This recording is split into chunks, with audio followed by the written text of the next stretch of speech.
I'm on a mission to get every human being in the world to add one simple thing to their morning routine. This takes 5 days to work.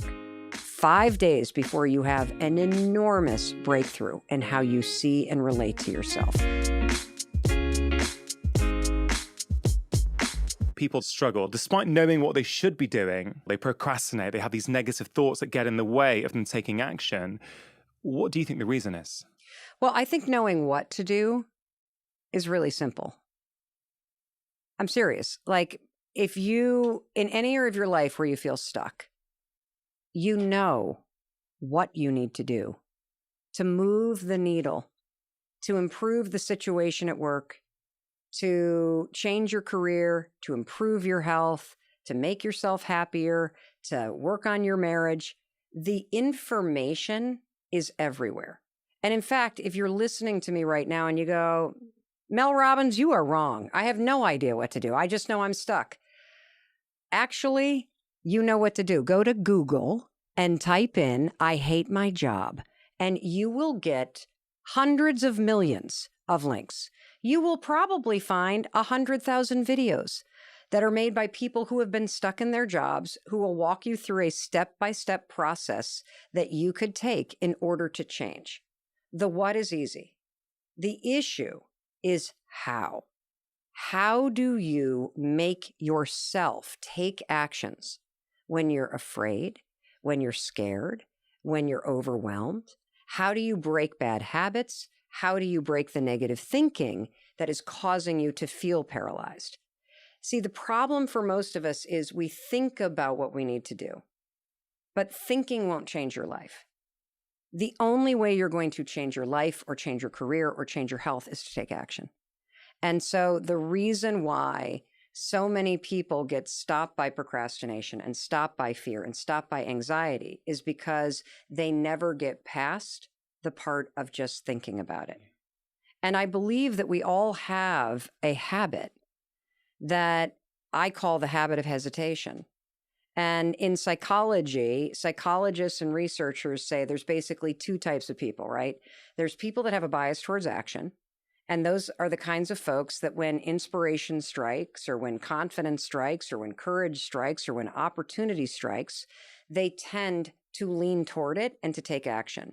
And based on research, those folks tend to be happier, healthier, more successful, more fulfilled in life. And then there's the rest of us. And those of us that have what psychologists call a bias towards thinking, which means in a moment of uncertainty, a moment of opportunity, a moment where you need courage or confidence, instead of leaning toward it, you lean away from it and you start thinking, what should I do? And it's that habit of hesitating in moments of change that is keeping you stuck. We call it procrastination. We call it overthinking. We call it a lot of things, but it's just a habit of pausing. And then you trip into patterns of thinking and patterns of behavior that have been holding you back for years. I mean, people say information is power. And based on what you're saying there, and I actually agree with this, information is not everything, is it? Like, we can have the information, we can have the knowledge. You know, knowledge is power. Mm-hmm. It is, but it's not everything, is it? You can have the knowledge and not take action. I know a lot of really smart people that are miserable. Yeah.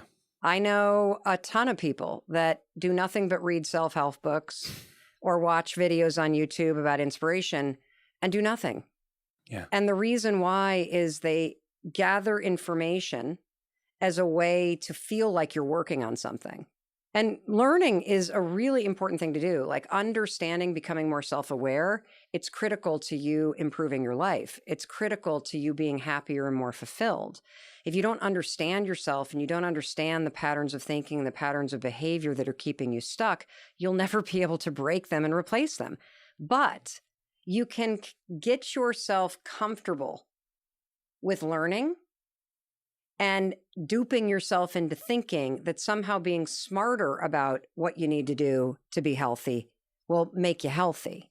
That's not true. Just like reading about launching a business doesn't launch a business. And so, you know, one of the other things that I find to be really interesting, and I think this is one of the reasons why people really resonate with a lot of what I have to say. I don't know if it's the dyslexia, the ADHD, what it is, but I can't remember a lot of information in terms of a list. So if I'm trying to get healthy and you give me 11 things to do, I will do none of them. If you give me one simple thing that I can grab onto, I will likely try it. And I think a lot of times what happens for folks is, and I know it certainly has happened for me, is that even if the information is empowering, if it feels complicated, I'm not going to do it. Yeah. That's the beauty, or one of the beauties, I'd say, of your approach, whether it's in your, you've written multiple books, but the one before this, and including this one, The High Five Habits, the subtitle, I think, says it all: take control of your life with one simple habit. And as you talk, Mel, I can't tell you how much I connect with what you're saying, because it's very similar to the approach I've tried to take with patients for over 20 years now, is keep it simple. What is that one keystone habit that's going to unlock the door to all those other habits? Mm-hmm. Before we get into the new book, I have a new team member. Uh-huh.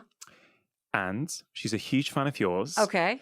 And last night, I said to her, hey, so I've got Mel coming to the studio. She was losing it with excitement. And she said, Mel Robbins changed my life. If it wasn't for Mel, I'd still be in a job that was stressing me out, so I couldn't stand anymore. If it wasn't for Mel, I'd still be on antidepressants. If it wasn't for Mel's 5, 4, 3, 2, 1 rule, I wouldn't have pressed send on the application to join your team, Rongan. And she only joined a few weeks ago.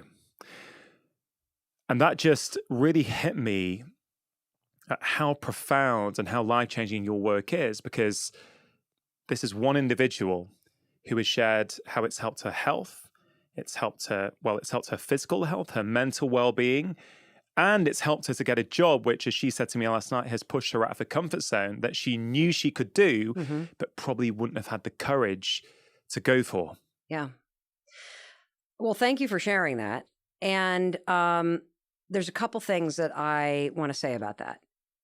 That story does a beautiful job of explaining my mission in the world. And that is to uncover simple tools that anybody can use to help them make changes in their life.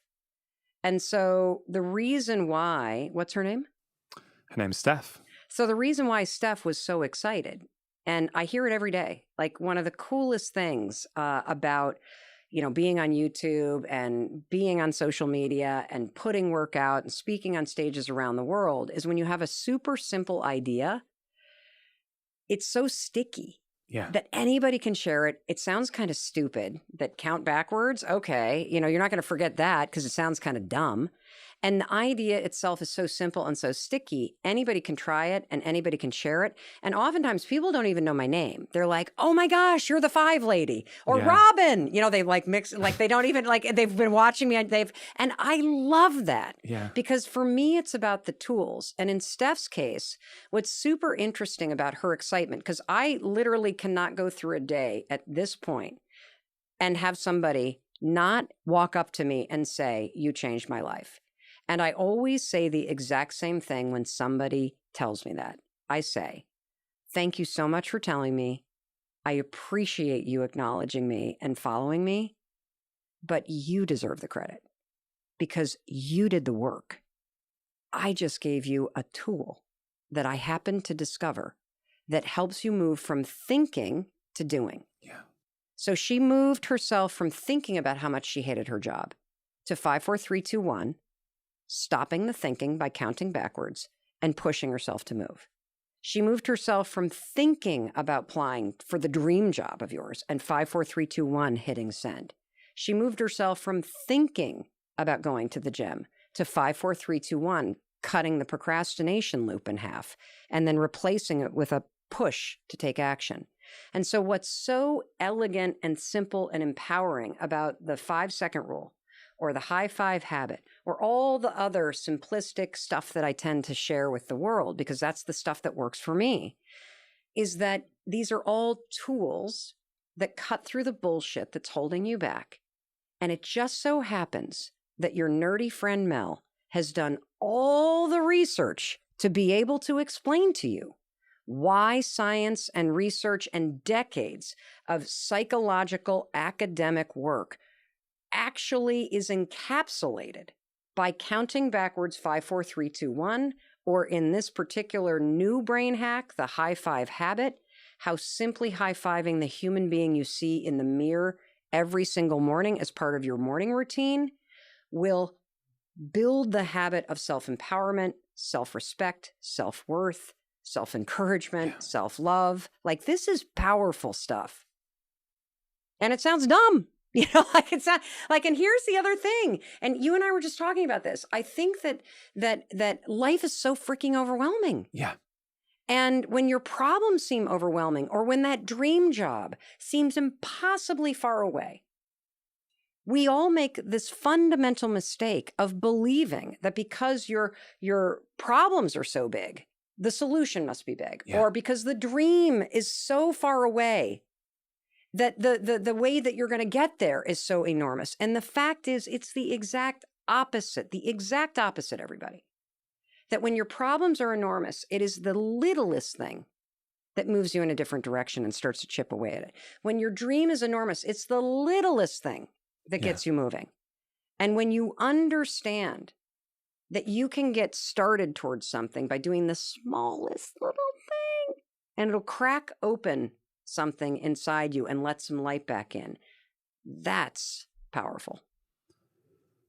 One of the reasons I think so many people around the world resonate with you is because you have a real knack at making people feel that you get them, you get their life, and you share a lot of that in the new book, The High Five Habit. You share a lot of your own struggles where things didn't quite go as well as you wanted them to on multiple occasions. And when I hear you say that people come up to you on a daily basis, I'm interested in, how do you really take that feedback? And does the Mel Robbins of 2021 take it in a different way from the Mel Robbins of, let's say, 2011? Because I get this real impression that you have evolved. You are taking your readers with you.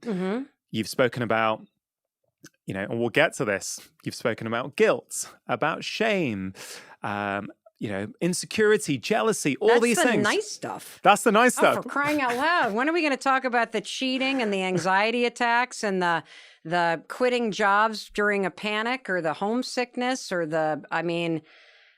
drinking myself into a ground, anxiety, postpartum depression? I have just had I was a very high functioning, screwed up human being. Yeah. I think there's a lot of them around. I think most people are. You're either, I think we're all sort of like finding our way back home to ourselves. So as you felt, I guess, more secure in who you are in your skin, because the reason I'm asking on this, I think a lot of people, myself included, have struggled to take praise in the past. And you say all kinds of things to sort of, battle it off, or just, you take it, but you feel a bit uncomfortable maybe with that praise.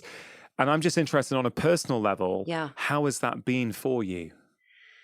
Well, was it hard at times?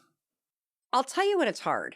It's hard when I'm with a friend, or when I'm with like a family member, and I know that it's annoying to somebody else, because they see it sort of in the lane of celebrity, and it's not a celebrity experience at all. I have no interest in being famous. I have no interest in being considered a celebrity. I personally don't consider myself a celebrity, so much so that up until 4 months ago, my freaking home address was on my LinkedIn account. That's how dumb I was about the kind of reach that I have. And so I love those moments, and I'll tell you why. I don't think those moments are about me at all. I see a moment like meeting somebody like Steph, who walks up and says, "Oh my gosh, holy cow, I can't believe you're in London. because of you, I've got this new job, and because of you, I stuck to my diet, or because of you, I got control of my anxiety, or because, and I'm like, thank you. Actually, you deserve the credit. Don't give me the credit. Yeah. I just shared with you a couple tools that worked for me. You need to keep the credit because you're the one that did the work. And so every person like Steph that comes up to me, or that writes to me, or that messages me, or that puts something in the comments, to me, that is evidence that the work that I'm doing in putting up a YouTube video is having a real impact on people's lives around the world. I'll tell you a story where it was a real turning point for me. And so it's like this incredible validation that is the source of my drive. And it's why I am maniacal about what the thumbnail looks like on YouTube. I'm maniacal about what we're putting up on Instagram. There is not a caption that goes out that I don't write. And we put out 19 pieces of content a day. There is not a thing that gets posted that I have not personally signed off on, that I haven't looked at the edit, that I haven't picked the music, that I haven't literally done everything. Now, I haven't done everything, but I take so much care and intention in what we put out. And here's why. So we were on vacation in Iceland as a family for my dad's, I think it was his 75th birthday. And we were 3 hours outside of Reykjavik. And we stopped at a little ranger station outside of a national park to walk in and go to the bathroom and to grab a cup of coffee before we drove into this national park to go hiking in the middle of nowhere. And I am wearing a parka with a hood up. I have a hat on, a little beanie. I have my glasses on, and my coat zipped up like this. And we go walking into the ranger station, and my husband, Chris, says, "Hey, Mel, you want a cup of coffee?" And I say, "Oh, yeah, I'd love one. I'll take it with cream and sugar." And the ranger, a woman in her mid-40s, all of a sudden looks up and says, "Mel Robbins? Is that you?" She didn't even see me. She heard my voice. And I turn and she goes, "Oh," and I'm like, "Hi. Oh my gosh." Take my hood off, my beanie. "How are you? What's your name?" And she got so overcome. And she said, I have to tell you, you got me through an abusive marriage. Your videos made me feel like I would be okay if I left. Your videos gave me tools to find the courage to reach out for help. Your videos. And look, I don't feel like I'm responsible for her changing her life. I feel like I'm a human being that has had a lot of struggles. And because I've met so many other human beings that are trying to change their lives, I understand the patterns. I understand the holes we dig for ourselves and we fall into. I understand all this because it's both a lived experience and because I've literally talked to, coached, helped, inspired so many just normal, real people going through stuff. And, I also happen to be a trained crisis intervention counselor who worked a domestic violence hotline for 4 years. I happen to have been a public defender that did criminal defense work for people who could not afford attorneys. And there's tons of mental health services and addiction counseling and training that goes along with that. And so when I hear that there is a woman in an abusive relationship in the middle of nowhere in Iceland who is watching YouTube videos as a way to have a lifeline, to be able to find the courage to face the things going on in her life and find the strength within herself to be able to take those actions and to hold on to the hope that things are going to be better if she does, that to me, we're done here. If I were to die on the plane crash home, I have lived an extraordinary life because I have helped somebody. And so that experience made me go, whoa, this is so much bigger than a book, than a video. I put so much intention into what we put out because I know there is a human being on the other end of it. Put it there. High five. Yeah. I mean, that's such a powerful story. And, I think about that, Mel, and I think... Well, your podcast does the same thing. You take your expertise, your intellectual curiosity, your wisdom, your humanity, and you produce a show where you're putting this out. Like, what is the difference for you in terms of going from treating patients in a one-on-one capacity and their families to spreading life-saving, life-changing information, knowledge, empowerment, stories to help people? I resonate with a lot of what you've been saying. It's the most incredible journey. It's the most incredible feeling. It's made me really question, what does it mean for me to be a medical doctor in 2021, 2022? What does it really mean? Medicine, like law, I'm sure, is a very sort of conformist profession. Mm-hmm. And I know, like in a conventional, let's say, National Health Service primary care clinic, I can probably see 40 patients in a day at 10-minute intervals, which is suboptimal, but we'll leave that for another conversation.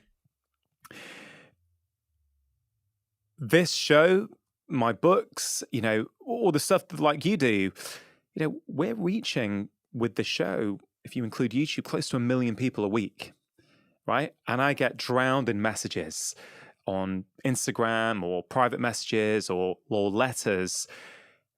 And it's so touching because you realize actually every time you put something out, it is reaching a human.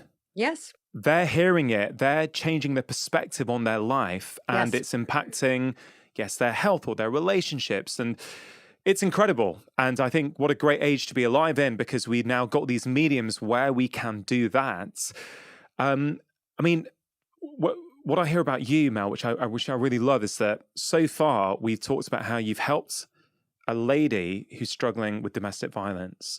We talked about one of my team members who you've helped leave a job she wasn't happy in. You've helped change her health and get her off medication. Yet you're not a doctor. Mm-hmm. And I find that fantastic, because I think the majority of what we see now as medical doctors, I think 80 to 90% is in some way related to our collective modern lifestyles, how we're living and we're stressing out and we're overworking and we get anxious thoughts and we're not, this is what's driving our real health. So the question then I have for you is, as you say, you're not a trained, therapist or medical doctor, yet you're helping people with their mental, physical, and emotional health. Mm-hmm. Why do you think that is? Well, I think that there's a couple things. One is I do have expertise, because my expertise comes from lived experience and from sitting in a therapist chair, getting therapy for 5 to 10 years off and on. It comes from taking medication for 25 years. It doesn't mean I can prescribe it, but it means my life has been saved by it. It comes from studying this stuff, because what happens when you invent something like the 5-second rule and perfect strangers start to tell you that they're counting backwards 5, 4, 3, 2, 1, just like they saw you doing on YouTube, Mel, and it's impacting major issues in their life, from losing 100+ pounds to staying sober to we know of 110 people who have stopped themselves from attempting suicide.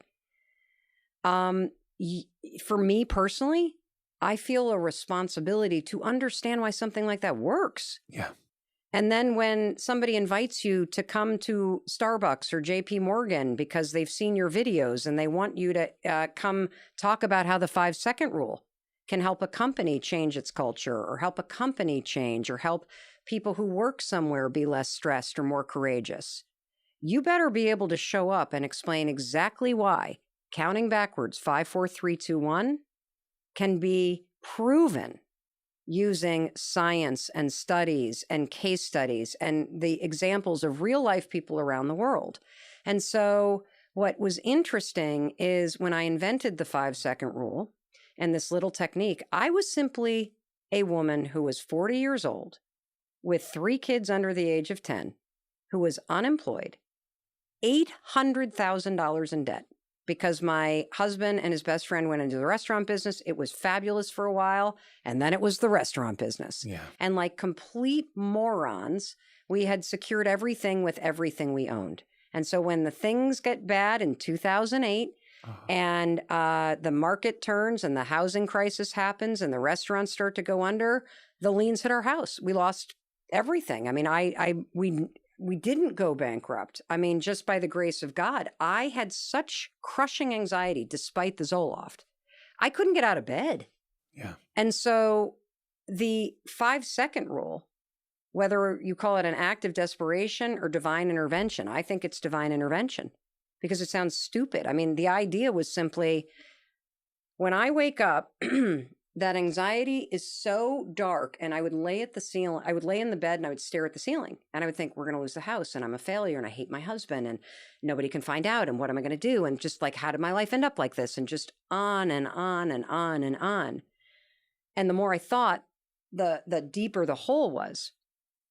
I had this idea that, God, maybe if I move fast enough, when the alarm rang, if I got out of the bed fast enough, maybe I'd beat the anxiety. Maybe I wouldn't be in the bed.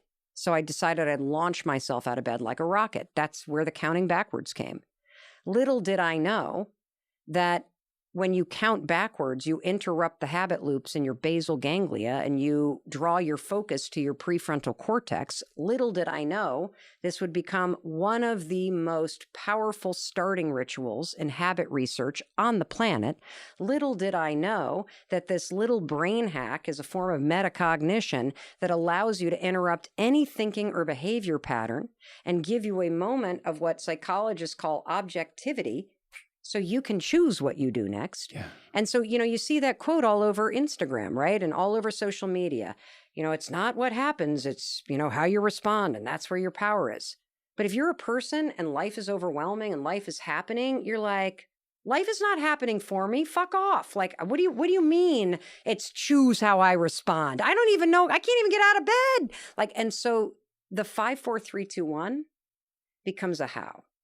It's the tool you need to cut through the noise and the fear and the anxiety and grab just a moment where you can take control. And that's why it works. That's why therapists use it around the world. That's why it works with reframing triggers associated with PTSD. I mean, it's just unbelievable. It is such a great tool. In fact, not only does Steph use it, who we've already mentioned, I was telling my son about it last night. He's only 11. Mm-hmm. And I often talk to the kids about the podcast. I said, Daddy, who are you talking to tomorrow? I said, well, I'm talking to someone called Mel Robbins. And then, I got him to go and do a high five in the mirror. I'll tell you about that a little bit later. And then I told him about this 5, 4, 3, 2, 1 rule. And this morning over breakfast, he says, Daddy, it actually works. I was really tired and you had to get it for school. So I said, 5, 4, 3, 2, 1, got out of bed. Yeah. 5, 4, 3, 2, 1, put my school uniform on. And I was like, this is so cool. It's really cool. Yeah, but it's great. Adults use it, grown, responsible adults. Young kids are using it as well. And you can use it in any language, any age, any education, any situation where you're thinking about what you need to do. And you've got to 5, 4, 3, 2, 1, push yourself to do it. And, I love that you shared it with him. I love also, this is the other thing that I love about the stuff that whatever I've created, is that your son can now stick it in his back pocket. Yeah. And if he's sitting in class and he's wants to share, but he starts to doubt himself, 5, 4, 3, 2, 1. Hand up. Like what he's doing is he's now breaking the habit and the bias of thinking, and he's moving across that spectrum toward having a bias of action. And of course, what we know about confidence is that confidence does not begin with believing in yourself. Confidence begins with the willingness to try. And so the 5-second rule is so powerful for developing confidence because it's a tool you use to push yourself to try when you're full of doubt. And when you try and you raise your hand in class, or you speak up more at work, or you ask for the raise, or you hit send on the email, when you try, you might fail, but you gain a little competency. And that competency makes you a little bit more willing to try next time. And so that's where this competency habit loop comes in. And the linchpin to it is now you've got a tool, 5, 4, 3, 2, 1, to push yourself to say, all right, I'm in. I'm going to try. I Yeah. bet on myself. It is just so simple, yet so effective. And I love the way you come up with these things. And your expertise initially comes from your lived experience, right? Your struggles. How do I overcome this? Oh, that didn't work. Oh, that's a bit bad. Oh, man, this tool really works. Okay, let me share it. Oh, man, people are sharing that back with me. This is working. And then you go and figure out the science, which I really find... I love that. I love that sort of approach. I think I heard someone say once that the word for experience and experiment in all languages which come from Latin except English is the same. Experience, experiment, it's the same thing. I didn't know that. This is what I've heard. Like, I'm not a linguist who would know that for sure, but I find that really interesting because you are literally creating the evidence through your experience, through sharing it. People are coming back to you, right? This is not a study in a lab, but it's kind of a study in the real lab of life that works, right? It's so interesting that we're going here because, I personally do believe in experts and I believe in credentials. And I think that it is important that there are controls that, you need to be a medical doctor to prescribe medicine. Do I think that there needs to be innovation everywhere? Of course. I'm super excited about all the plant-based medicines, but I also feel like they need some serious controls in place that you can't just, in my opinion, I think it can be terrifying to think of somebody with a lifetime of trauma who is not in the hands of a medical expert when they're trying some of these new therapies. I personally have tried them with medical experts, and they've been life-changing for trauma, but I worry about people kind of road tripping on this stuff. And so I do believe in expertise, and I do believe in making sure that there are studies and that there's safety protocols and that experts are respected. And so I think that's important. But I think what you're saying is we have come to a point in our society where it is important to expand the categories of what we deem to be expertise. So, for example, there is traditional medicine, right? The MD, my dad happens to be a DO.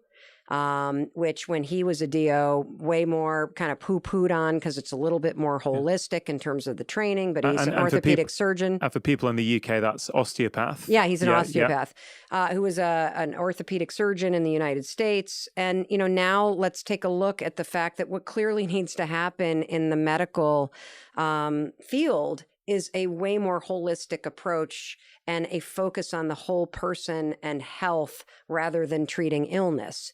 And there's so many different ways to treat things rather than just prescription drugs. And so people's expertise in these areas, super important to recognize it in new ways, super important to, really make sure it's safe in new ways.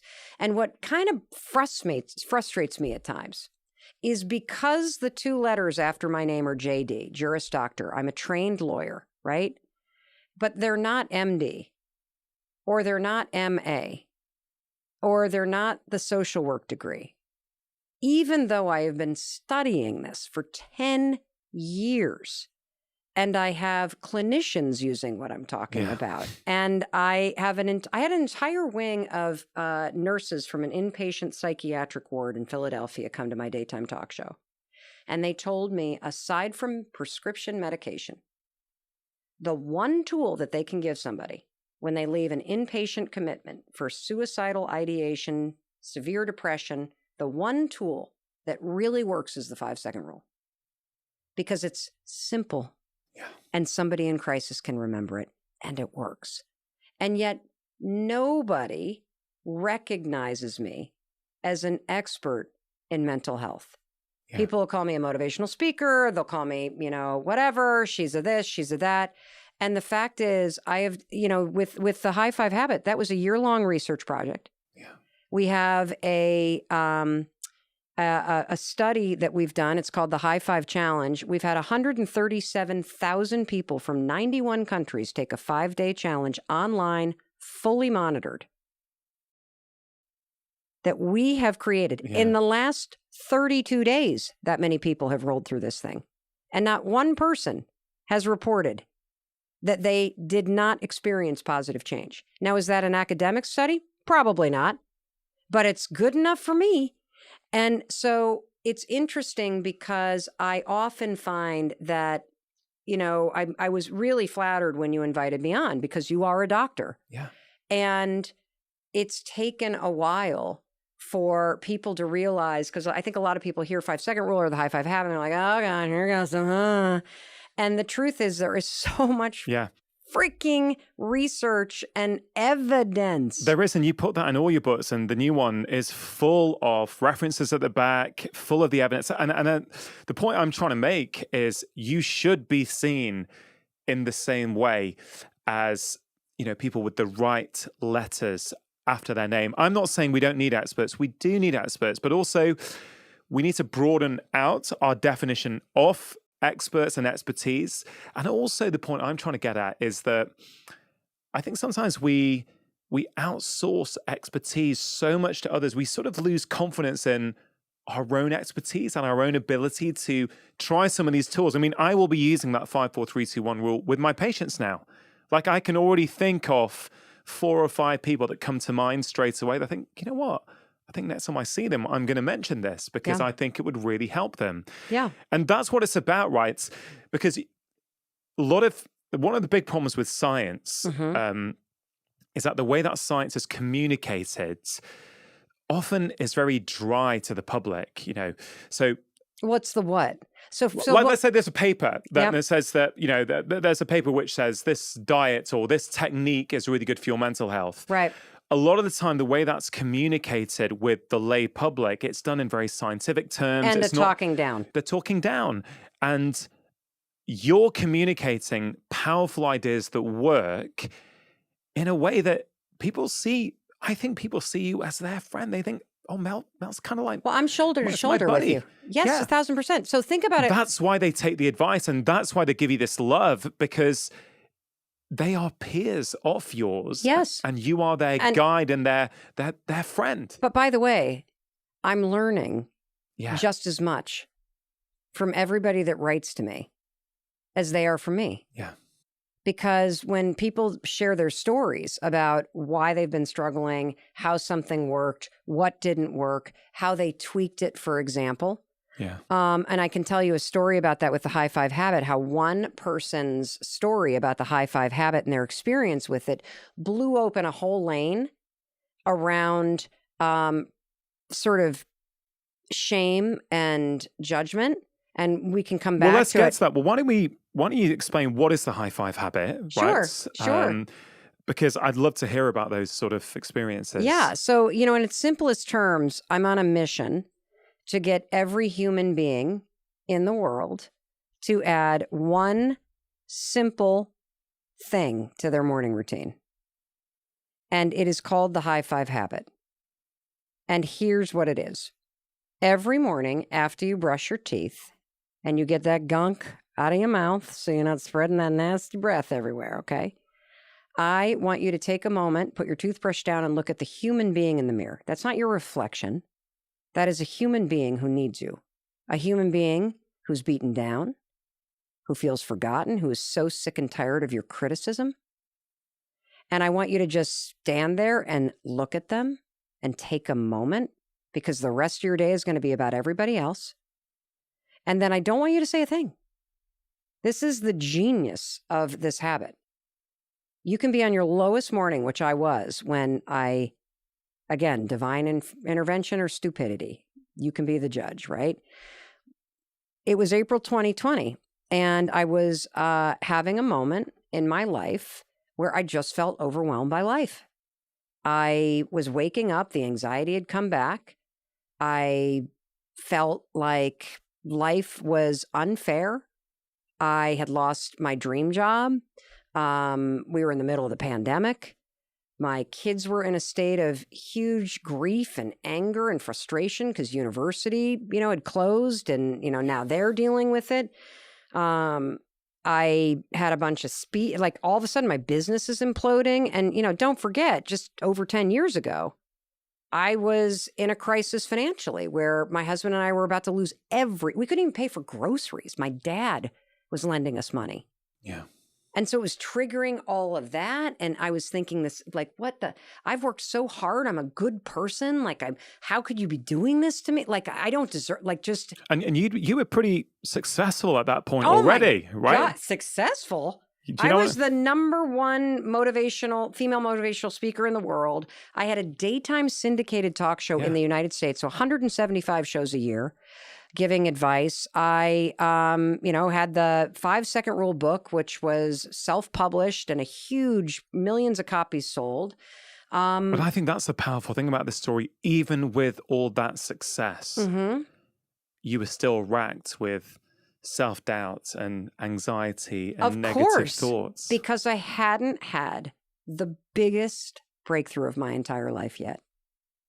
And I had it one morning in April of 2020. You see, the 5-second rule is extraordinary, but it doesn't address what I believe is everybody's fundamental issue. And everybody's fundamental issue is that you either hate yourself or you do nothing but judge yourself.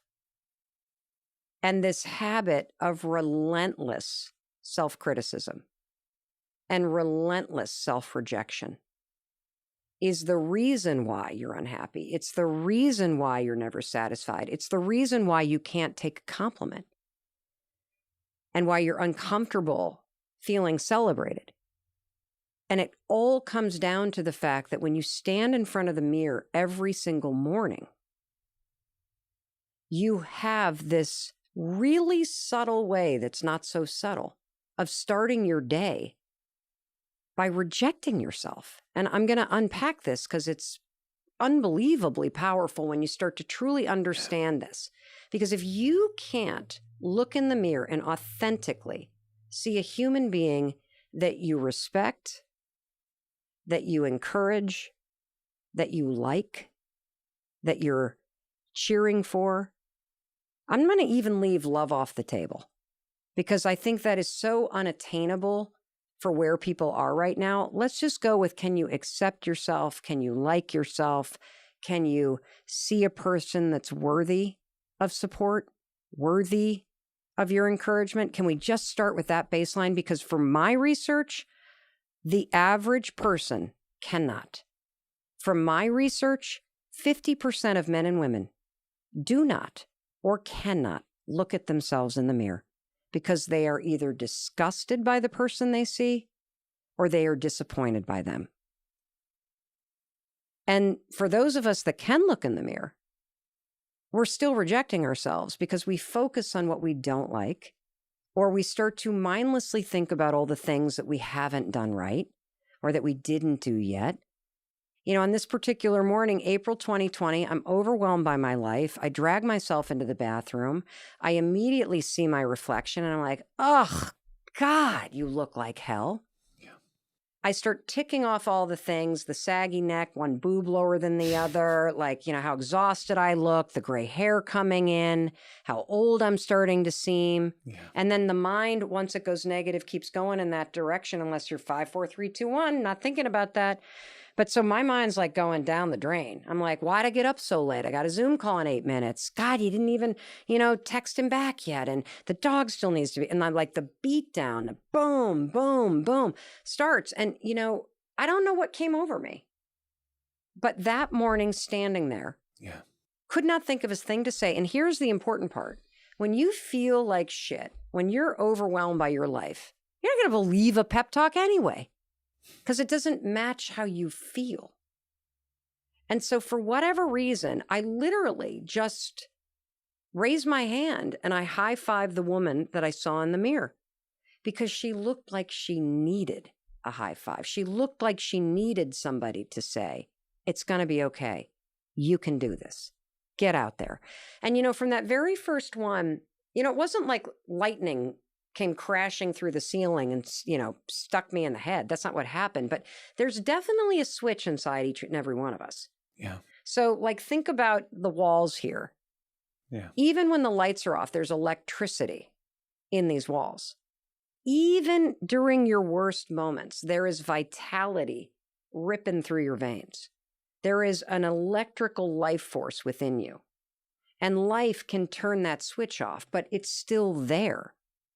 There was something about this high five action that felt like a flip, like the switch flipped on, and all of a sudden the energy could connect back and something inside me turned on. Now, that first morning, I didn't go, yeah, like that's not what happened. I just felt this sort of shift to, all right, you got a roof over your head, you know, your family's healthy, Yeah. you've saved money. It's not that bad. Yeah. Get out there. Like, I didn't even think those things. It was more like the electricity, the energy in me, this vitality kind of kicked in. But it was the second morning where the profound nature of what I was stepping into really kicked in. So I wake up, anxiety, ankles right up the legs, feel like the rush of, oh God, something's wrong. 5, 4, 3, 2, 1, I get out of bed. I start walking to the bathroom, and it's as I'm walking to the bathroom, I'm not even in there yet, that I feel something I have never felt in my entire adult life. And it's this. You know, when you're about to go to a cafe and you're going to meet somebody you're really excited to meet, right? Yeah. Or somebody you really love, you know, you're going to see them. Yeah. What do you feel right as you're about to walk in the cafe? You're excited. You're upbeat. You know, you're anticipating something good happening. Yeah. I actually realized I was feeling that way about seeing myself. Yeah. Now, I'm 53 this year. I don't think until that morning in April 2020, I had ever had an experience as an adult of being excited to see the human being Mel Robbins. I've been excited to see an outfit or a haircut or the way new eyeshadow might look. But the human being? The way our kids, when they're really, really little, just love the sight of themselves? This unconditional support and celebration that's hardwired in your DNA when you're born? Yeah. And so as I rounded the corner that second morning, that's when the profound nature of this started to really hit me. And I stood there and I stared at the woman in the mirror. And I realized I don't think I've ever asked myself the question, what does she need from me today? I've never joined in partnership with myself. I have been so busy trying to get shit done, trying to make sure people like me, trying to make sure the bills are paid, trying to make sure everybody else is okay, trying to do all this stuff that is the stuff of our lives, that I have forgotten about the most important person, and that is myself. And again, I'm going to go back to a point that you know, we have been talking about kind of in various ways, which is we all know that we're supposed to love ourselves. We all know that we're supposed to be kind to ourselves. You can read a quote on Instagram. You should talk to yourself like your best friend. The problem is how. You know, you read a quote like that, you're like, no shit, Sherlock. How do I do it? I mean, like, what? Seriously? Right? How do you do that? I don't know. I've been beating the shit out of myself for years. How do I stop doing it? I don't know. And, you know, here's the thing. Like, logically, we know it's stupid because if beating yourself up, being hard on yourself, rejecting yourself, trashing yourself, if it actually worked, we'd all be millionaires. We'd have rock star bodies. We'd have the best marriages on the planet. We'd never have to work a day in our life. We'd be on a beach somewhere. Like, it would work. Yeah. But instead, we have these patterns of thinking and small patterns of behavior, like not looking in the mirror at yourself is a form of rejecting yourself. Picking yourself apart is a habit of rejecting yourself. And so when you start your day like that, which you do, and then you go out into the world having rejected your very being, this is the reason why you are so thirsty for everybody else's validation. This is the reason why you are seeking your worth in the money that you make, in the car that you drive, in the downloads that you get, in the likes that you have, in the neighborhood that you live in. You think your worth is outside of you.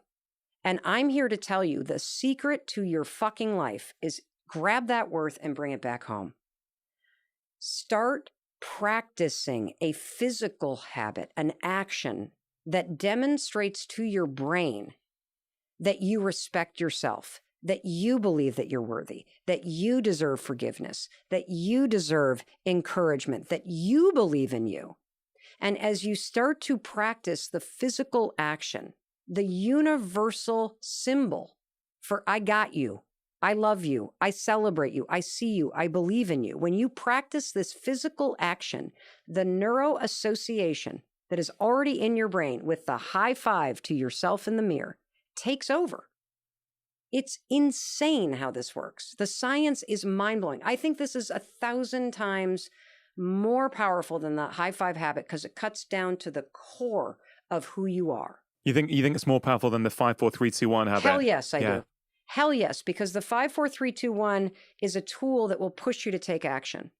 5, 4, 3, 2, 1 is a tool you use to cut off the worries that trigger anxiety. 5, 4, 3, 2, 1 is a tool that you use to create a moment of objectivity and control when you're normally triggered so you can consciously choose a different response. Yeah. The high five habit goes all the way down to the core of who you are and how you treat yourself. And when you become a human being who has compassion for yourself, who likes you, it won't matter what happens out there. Yeah.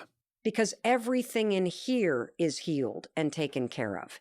And so, somebody can say to me, I don't love you anymore. I don't like you. It'll sting, but it doesn't change the fact that I still like myself.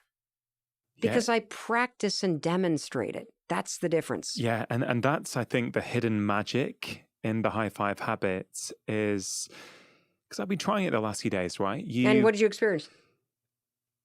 It is powerful because...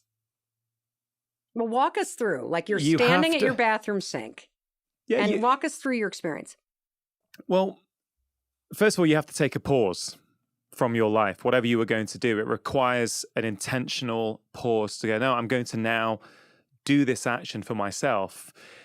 And I've got to say, before I tell you how it went, I think it would have been very different for me a few years ago because I feel self-compassion, not seeking your worth from outside, from other people, from download numbers, likes, what people say about you, which was a huge part of my life. Mm-hmm. I feel that having put a lot of that to bed now and really feeling that I actually like the person I see in the mirror these days. So I kind of feel 5 years ago, I would have had a different experience with it, but it was still powerful because you are just looking at yourself and you're putting your hand on the mirror.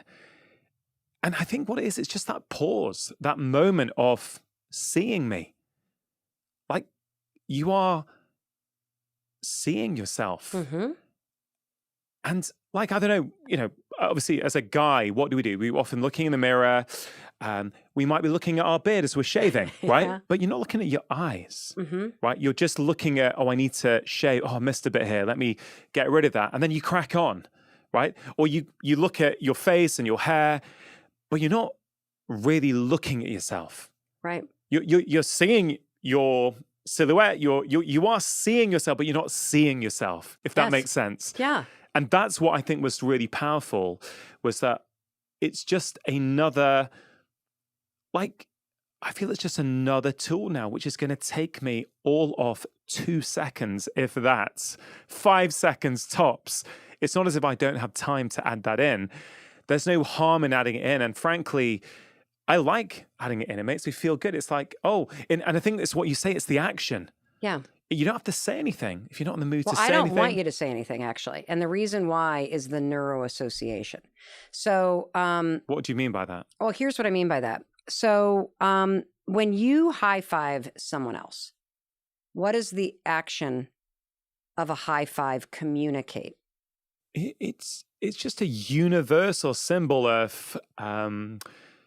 you got this. I see you. You're great. We can do this. It depends on the situation, but it's a good feeling. It's a mutual sort of validation type experience. Tell me about the London Marathon and getting high fives. Oh, I mean, What did a stranger's high five mean to you? it just gave you like, and that's the key. It's strangers, right? You don't know them, and they're looking at you, and you're looking at them. Or maybe you're not even looking at them. You just went through. You give a high five. It's like you've taken a shot of feel goods. It's validation. It's like, hey, you know what? We're in this together. You're standing at the side cheering. I'm running, but at that moment, it was like common humanity. It was like there was no animosity, and actually. It's kind of one of my big learnings from the London Marathon actually was, and it relates to this, I think, is that that's kind of who we are. Like in what is considered a very divided world at the moment, I went and did the London Marathon, and all I saw was love, strangers giving love to other people that they didn't know, right? And how did they give that love? Through cheering, but more often than not, with a high five. Correct. It is a universal symbol of encouragement, of love, of celebration. And the neuro association, whether you live in a culture where you've been high-fived or not, the neuro association is still there because you have seen them in sport. Yeah. You've seen them in marathons. You've seen teachers give them to kids. So your brain has a lifetime of programming in your subconscious that is triggered by this action. It is neurologically impossible to high-five yourself and think, you're a loser, you failed, I don't like your face. Your brain will not allow you to do it because the neuro association is so entrenched. It has only ever meant, I celebrate you, I see you, I got you, keep going, you got this, I'm behind you. As you say that, Mel, it makes me think of gratitude, because when we are feeling grateful, we can't feel down, we can't feel anxious, we can't feel annoyed with ourselves. And in some ways, this is kind of gratitude for ourselves. Correct. Because the thing about gratitude, which obviously has tremendous, demonstrated, proven benefits in your life, most of us are grateful for things outside of us. Yeah. What I'm teaching the world to do is to unlock neuroassociation in your mind and in your nervous system and aim it back at yourself. And use this simple habit to interrupt the critic, to break the default loops in your mind associated with judgment, shame, criticism, hatred for self, and to replace it with a new default setting of seeing yourself the way you see your child, which is love. Yeah. Like my kids do stuff that piss me off all the time. And I can be upset with them or disappointed with them, but I never stop loving them. Yeah. And there is something that has happened to each and every one of us that as life's pains and heartaches and disappointments and setbacks sort of stack up, we stop loving ourselves. We start judging ourselves more. We start condemning ourselves more. We start rejecting ourselves more. We start trying to seek somebody else's love and approval in order to fill up this well inside of us that we've been digging because we've been rejecting ourselves. And so, it's so powerful because the action alone is what communicates it. If you're looking at yourself and you raise your hand on your hardest days, what the high five says is not, yeah, I'm amazing. Like, this is not going to turn you into a narcissist. This is grounded in compassion. Yeah. This is basically saying, I see you. You're right. This is hard. And you know what? You can do this. And I'm going to be here. And I've got your back. And when you send yourself into your day with that physical action, it leaves an imprint in your mind and spirit. Now, there's a couple reasons why. I don't even write about this part in the book because I didn't know this until I started doing podcasts for the book. Yeah. So Dr. Amen told me, who's, one of the leading experts in the brain, that one of the reasons why you feel better when you do it, no matter how terrible of a morning it is because your brain has always given you dopamine when somebody else high fives you. Yeah. So these sorts of gestures are rewarded in the brain. So when you simply high five yourself, your brain doesn't distinguish between me high-fiving me and me high-fiving you. It just sees, oh, I know what that is. Drip, dopamine. Oh, I believe in that person. The second thing that happens is that your body is hardwired for celebratory energy. This is that electricity that's in the walls that has a switch that you can turn on and off. And so, for example, when you cross the finish line of the London Marathon, what do you instinctively do? High five someone. Yeah, and raise your hands, right? When your favorite team scores, raise your hands. When you yell surprise at a birthday party, you raise your hands.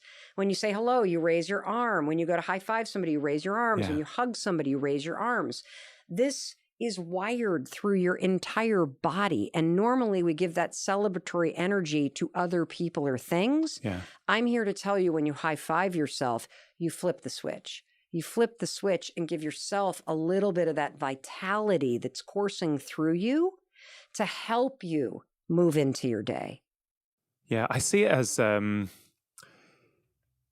almost like it is about the high five, but it's not in many ways as well, because it's like if you're going down a road and the high five to yourself sets you off on a different path for the rest of that day compared to had you not done it, right? 1,000% right. So let's just use a great example that everybody can latch onto. Sport. Yeah. So if a team is about to play the championship in the league, right? Yeah. And they're the underdogs. What is the best way to send the team into that game? Is it to beat them down? Oh, you did a terrible job on the London Marathon. You're going to face plant in New York. Oh my God. And I saw your split times. We're fucked. No, that's not the best way to do it. But that's what we do to ourselves. Correct. And so I'm here to say, you don't have to say anything because you're not going to believe it. So we're going to cheat this. We're going to circuit your feelings. You're bypassing words. It's like when you take this ridiculous example, but it's like when you take a B12 supplement, but you take it sublingually, so it dissolves. So you bypass having to go into the gut, through the liver, and then you get it straight in. Correct. And it's got that feel to me. 1,000%. And so you send yourself into the game of life with that sort of optimism, with that resilience, with that compassion. And, look, some days you're going to laugh. Some days you might cry. People report some days you're going to just feel a little bit better. And some days you're going to high five yourself and laugh out loud from the dopamine and walk into your boss's office and ask for that raise or quit. Because you're going to remember that no matter what, you're going to be okay. You're going to remember that no matter what, you got your own back. You're going to remember that it doesn't matter if nobody says great job at that presentation that you worked on, because you can walk into the bathroom, as people have written to us, having practiced this. Hey, I did a presentation at work. Nobody said a damn word. The old me would have walked into my cube and cried and thought I was getting fired. I knew I did a good job. I walked into the bathroom and high-fived myself. Your kids can stick this in their back pocket. And it's a way to reset yourself when you start going down that negative road. And why is this important? It's important because the high five is not going to remove poverty. It's not going to remove discrimination. It's not going to remove diabetes. It's not going to remove the fact that somebody just said they want to divorce you. It's not going to remove all of the trauma. It doesn't change those things. It changes you. Yeah. And it changes your relationship with yourself and your ability to believe that through your actions and your attitude, you can move the needle on those things. Yeah, I love that last point, Mel, because the similarities between the way you talk about this and the way I've been talking about certain behaviors and 5-minute habits for years, they are so connected.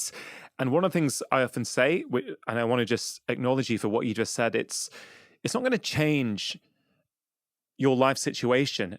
If you're in poverty, you're still going to be in poverty, but you're going to be a different person. You're going to be better able to face the stresses that are in your life. Yes. And I think this is such an important point, right? Because I have said this before on the show, but I always think it's worth reiterating that a lot of people feel that self-help or wellness is the preserve of the wealthy and the middle classes. But actually, habits like this, yes, they'll help someone who's got a ton of money in their bank accounts, because a lot of people like that are racked with self-doubt on the inside as well. But it's also going to help someone who is in poverty, or a single mum who's working 2 jobs and has got 3 kids and is really struggling. That little micro moment each morning where she sees herself in the mirror, she signals to her brain that she is worthy, that actually she's a human being with real feelings, and for all her qualities and all her, all the great things that she's doing, that has power, right? Oh my and God, it is amazing free. power. It is free. There's not a single person pretty much who is listening to this or watching this right now who couldn't just either pause or at the end go, all right, let me, I'm convinced, Mel. Like, I'm going to give this a go. I'm going to give this a go. Yeah. Well, first of all, don't rush it. Don't rush it. So don't go into the bathroom and slap the mirror and be like, I didn't feel anything. I want you to, again, as you so rightly put, take a minute and just look at yourself, because for most people, that's the hardest part.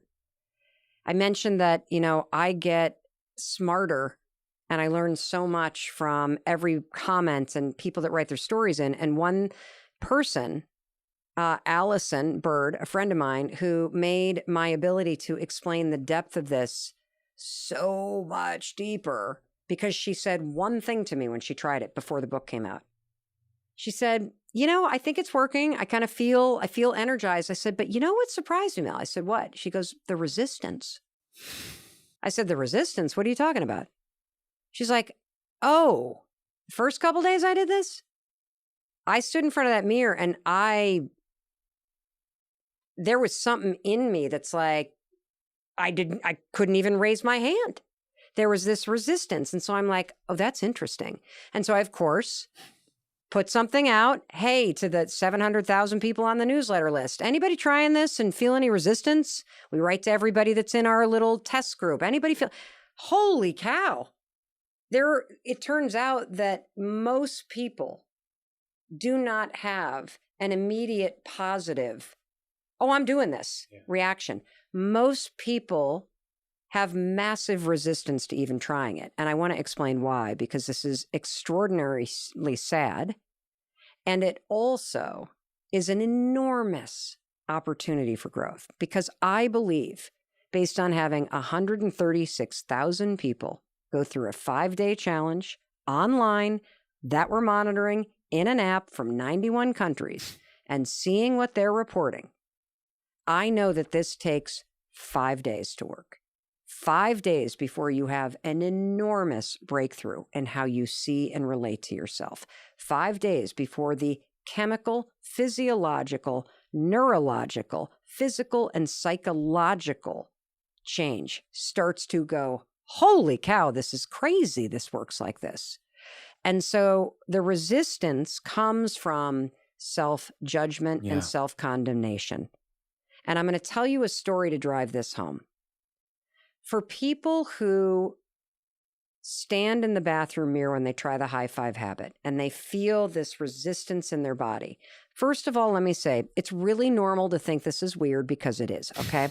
It just sounds so cheesy. For those of us that grew up with Saturday Night Live, you're going to think of Stuart Smiley. I'm nice, people like me, that skit they used to do about the guy who talked to himself in the mirror.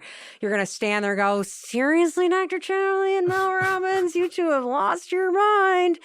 But okay. If it's weird as you do it, that's a sign it's working. Yeah. So Dr. Leaf told me, oh, well, that's what it feels like when a new neural pathway is getting plowed. So if it feels weird, good, because we're teaching you to do the opposite of criticizing yourself. Yeah. But the resistance is something else. The resistance is the fact that every morning as you start your day, you drag your entire past into the bathroom with you. And if you're somebody who has experienced trauma or been abused or abandoned or neglected or grew up with chaos and addiction, or you've been the victim of a crime, or you're constantly having to deal with discrimination or violence, all stuff that you're not responsible for. There are a lot of people who take all of that from their past, and when they look at themselves, they see somebody who's damaged. They see somebody who's unworthy. They see somebody who is unlovable because of those things. And what the high five starts to become when you do it is it becomes literally an act of defiance. It becomes an act of strength. It becomes a sign that I'm a survivor. It becomes permission to heal. It becomes this deep sense of feeling and knowing where you are and the fact that you have an extraordinary future despite all of the pain and suffering that you have endured and survived. And then there are people that bring everything they regret, all the shame, all the regret, so the cheating, the lying, the stealing, the hurt you've caused yourself or other people, the missed opportunities. And boy, did I get an unbelievable example of this in my own life. So, I was doing the high five habit myself. And during the early days of the pandemic, my husband had just been diagnosed with depression. And he's a super healthy guy. He is a certified Buddhist meditation instructor. Wow. He leads men's retreats called Soul Degree. He's a yoga instructor. He's wildly involved with our community and with our family. He's a super high functioning guy, but he's just felt heavy. There's been like a cloud there, like a heaviness to him, there's no light between his eyes. And so thankfully, his therapist finally got him to go see a psychopharmacologist and somebody to do the advanced testing. They're like, dude, you have dysthymia. You have really long-term depression. You're lucky you've been doing all this stuff because it's kept you alive. And, I turned to him at one point. I've been doing this for a couple weeks rather. And I'm like, I know I'm not your doctor, and I know I'm not an expert in your mental health, but I really think you should try this high five thing. I really think it's going to help you with this depression. He's like, I'm not high five. It is the stupidest thing. I don't care what you're doing. No. And I'm like, okay, if you won't do it for yourself, would you just do it for me? Would you do it for 5 days? Because we're in the middle of researching this now. And I haven't even shared it with my audience yet. And I'm kind of writing down in my journal what I'm feeling. And I've got a couple people on the team. Would you just do it for me? He's like, all right. So he kind of did the first one, are you happy? Typical spouse thing. So he did it for 5 days. And then I asked him what he thought. And he said, you're on to something really big. And I said, why do you say that? And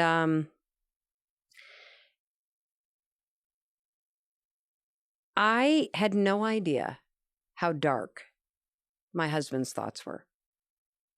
I had no idea how much he was condemning himself, how much shame he felt.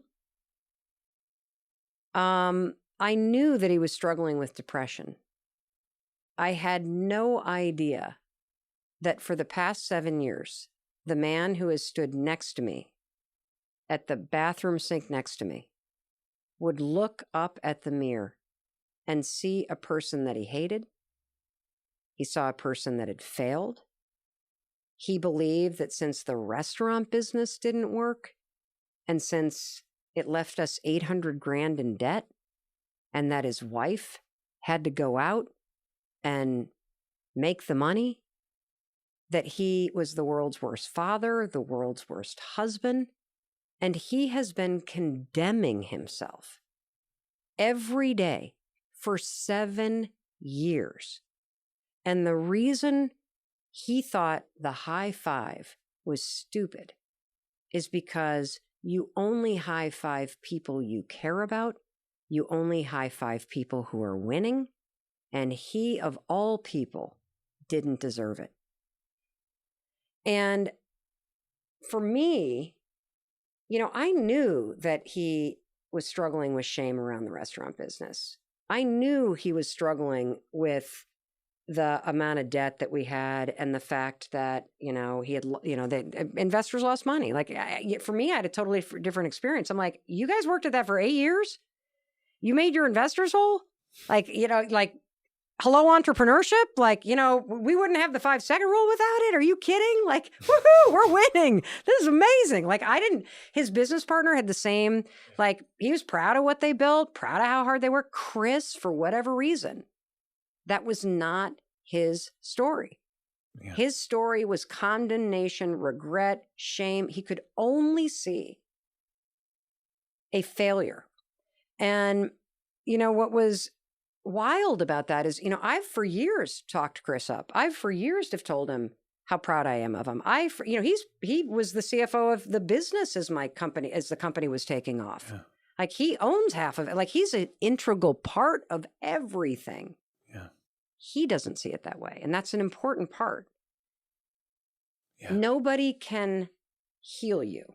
Nobody can change how you talk to yourself. This is an inside job. And so if you relate to how my husband feels, I want you to understand that what Chris said to me was that this high five and pushing through the resistance is an act of forgiveness. It's an act of healing.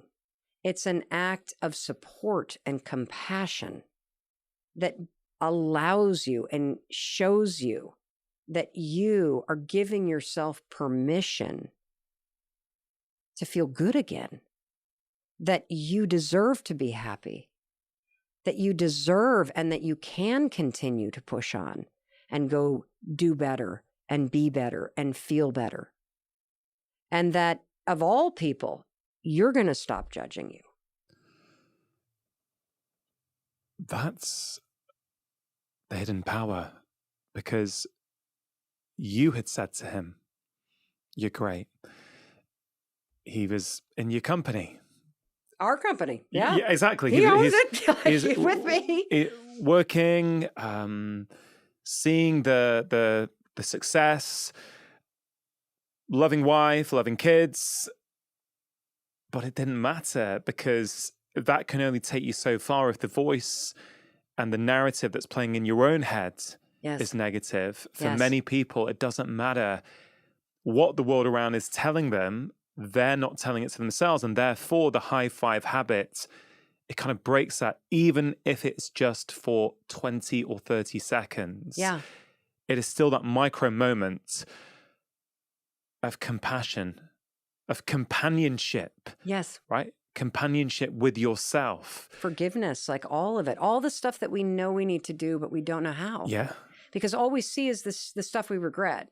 And so you weigh that in your mind and you start thinking about it. And this, what I love about this is not only the science, which is just like, yeah. And it's all there in the book. Oh, yeah. And the studies are there and all of it. But I think the more powerful thing is that it's a simple action. And so let's go a layer deeper, because the other thing that's happening is we can dip into behavioral activation therapy. So behavioral activation therapy, which, as you know, is just as effective and in some cases more effective than cognitive behavioral therapy. Behavioral activation therapy can be boiled down to simply this: act like the person you want to become. This is very different, by the way, than fake it till you make it. Act like the person you want to become is set an intention for the person you want to become. Like, you want to become a marathon runner? You need to start acting like one. You better buy some trainers. You better schedule some time with your wife to be able to go on a training run. You better watch some videos about how you taper up to the race. You better you better start acting like one. And so when you start to raise your hand and high five the human being in the mirror, you are acting like a person who cares about themselves. You're acting like a person who cheers for themselves. You're acting like a person who cares, empowers, respects, believes they're worthy, and your brain is watching. And so over time, as you repeat this, the structure in your brain starts to change in relation to how you feel about yourself. You stop thinking, believe it or not, about the failed restaurant, and you start remembering that you join in companionship and support in cheering this person forward. It's brilliant. It's like unbelievable. Yeah, it really is, right? Because the research on self-compassion is just overwhelming. I don't know if you know... The UK study? Yeah, but also, do you know Professor Kristen Neff? I don't. You would love her work. And she has been studying this for about 20 years or so. And she came on the show and she was talking about how the research shows that people who are compassionate to themselves, they're healthier, they're happier, they're more productive. It's not the narrative that we think we have to beat ourselves up. And when we beat ourselves up, that motivates us to take action. Although I think this is an interesting point, right? Because if I look at you, Mel, and I've been researching you for the past few days.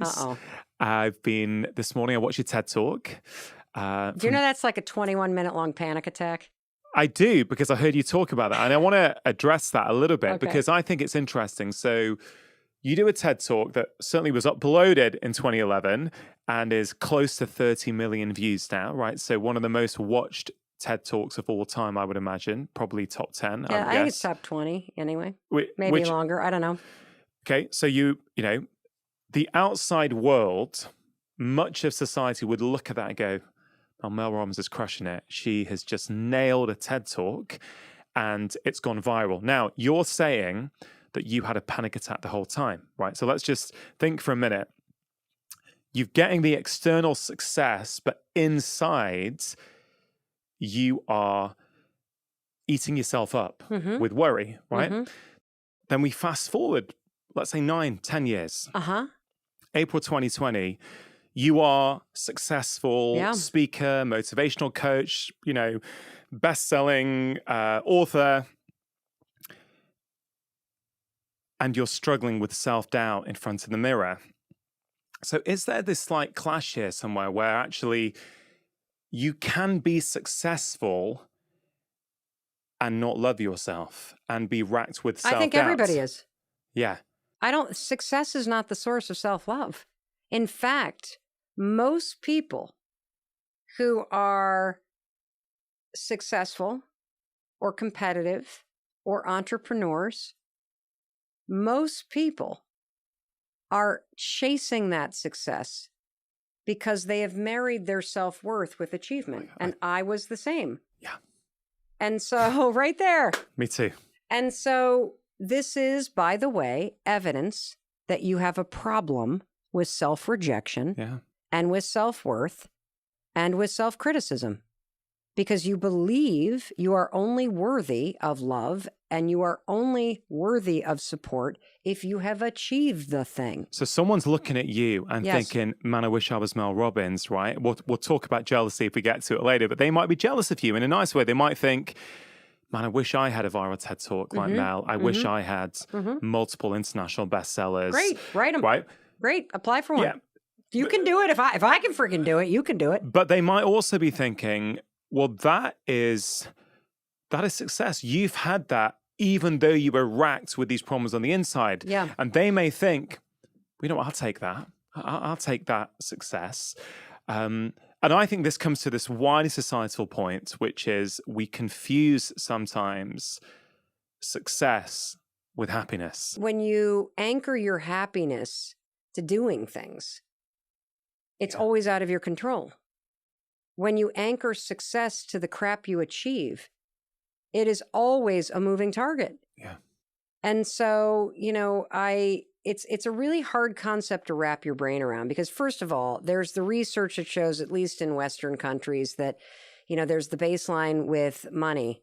75 grand is the baseline, that when somebody makes 75 grand or more, there's this happiness thing that I can't remember how the exact study goes, but it makes a lot of sense because as somebody who could not pay groceries with 3 kids, as somebody who had liens on her house, as somebody who was getting the bankruptcy letters in the mail, as somebody who was unemployed during this whole thing, and whose husband was bouncing the payroll checks and was running from one restaurant to the other to hide from the collectors that were showing up. I know what it's like to live with the constant, relentless pressure that comes from having no money. Yeah. And until you can get yourself to a state where you can take a deep breath and you can pay the bill and you can buy some groceries and you can put some gas in the car and the phone rings and it's not a collector, you are going to live a stressed out life because your basic needs are under threat. Yeah. And that is a horrendously triggering thing to live through. And we lived through it for several years. It was like that. Yeah. And so there is a certain level of economic stability that has a direct impact on your happiness, on your safety as a person, and your ability to experience less stress. So I just wanted to be, responsible about that because I've freaking lived it. And, but I do think that, look, I use the 5-second rule. I certainly have found my calling. I love building stuff. I'm incredible as a businesswoman. I love the game of making money. I love being smart in deal making. I love content syndication. I'm super excited for NFTs and for how blockchain is going to change the role of being a creator. And so there's a part of this that's a real expression for me in terms of building a business. Yeah. And the 5-second rule helped me take action. And the 5-second rule made me very productive. And the 5-second rule had me go, no, I don't want to do a talk show. No, I don't want to do a talk show. No, I do not want to do a talk show. Why are we still talking? And this is interesting. When you say no, people want you more. I wish I knew that a long time ago. But so I, for sure, use the 5-second rule to push myself to take the actions that have made me wildly successful. But that doesn't change the fact that I would look in the mirror and still see a person that I didn't like. And that as soon as the 5-second rule book came out, like I'll give you an example. So I write the High 5 Habit book. I'm practicing these tools, and I am also human. So when we get word 2 weeks before the book comes out that the big box stores like Target and Walmart in the United States are passing on my book because I'm not a known author, I get triggered. I punch the wall. I pour a gin martini, light up a joint. I call a bunch of friends and bitch up a storm. I am literally reliving being left out at a sleepover in middle school. I've got this gigantic, ridiculous story that, I'm always left out. I'm never part of the group. Like there's this group of like real authors that are all friends that all promote, I have the whole thing. I'm human. Put the record out, just press play. Yes, exactly. I tend to be like angry, depressed kind of person, like breaking stuff. And then I wake up in the morning and I drag myself into the bathroom and I look at myself in the mirror and I have compassion. I'm like, you're right, that sucks. You are a known author. You deserve to have your work be in places where people can find it. It doesn't feel fair. And you know what? You're going to be okay. And so the high 5 becomes this, it's like a life jacket in the waves of life that keeps you above these waves so that they knock you over, they tumble you around, but then you climb back up.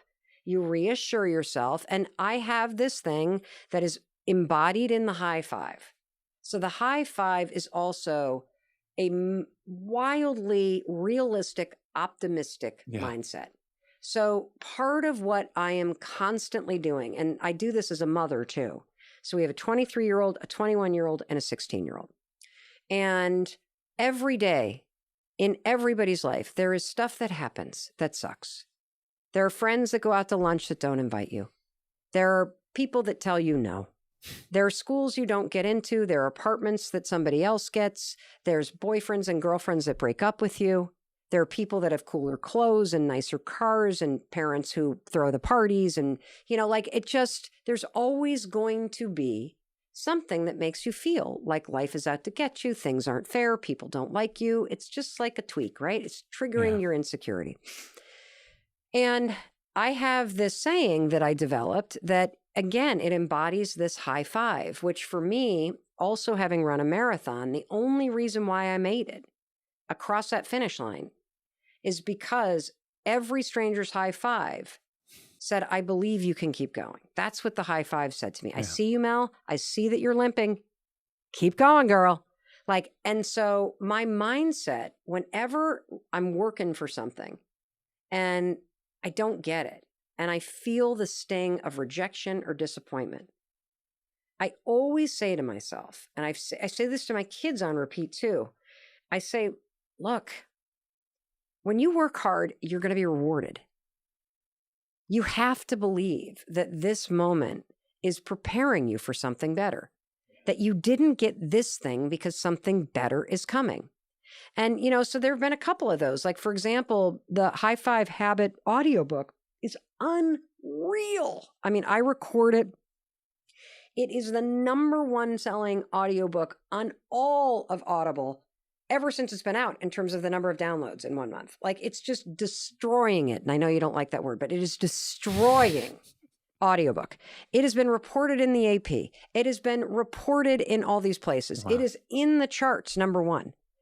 And we are destroying it on the Amazon charts because people are reading it and loving it and sharing it. And I freaking love it because it tells me like that the tool is spreading. Yeah. Because my books, like your books, are just vehicles for ideas to get out. So then people can talk about them. And obviously, I put all this stuff online for free anyway. So if you can't afford the book, you're listening to this podcast. Yeah. Like, you're going to get.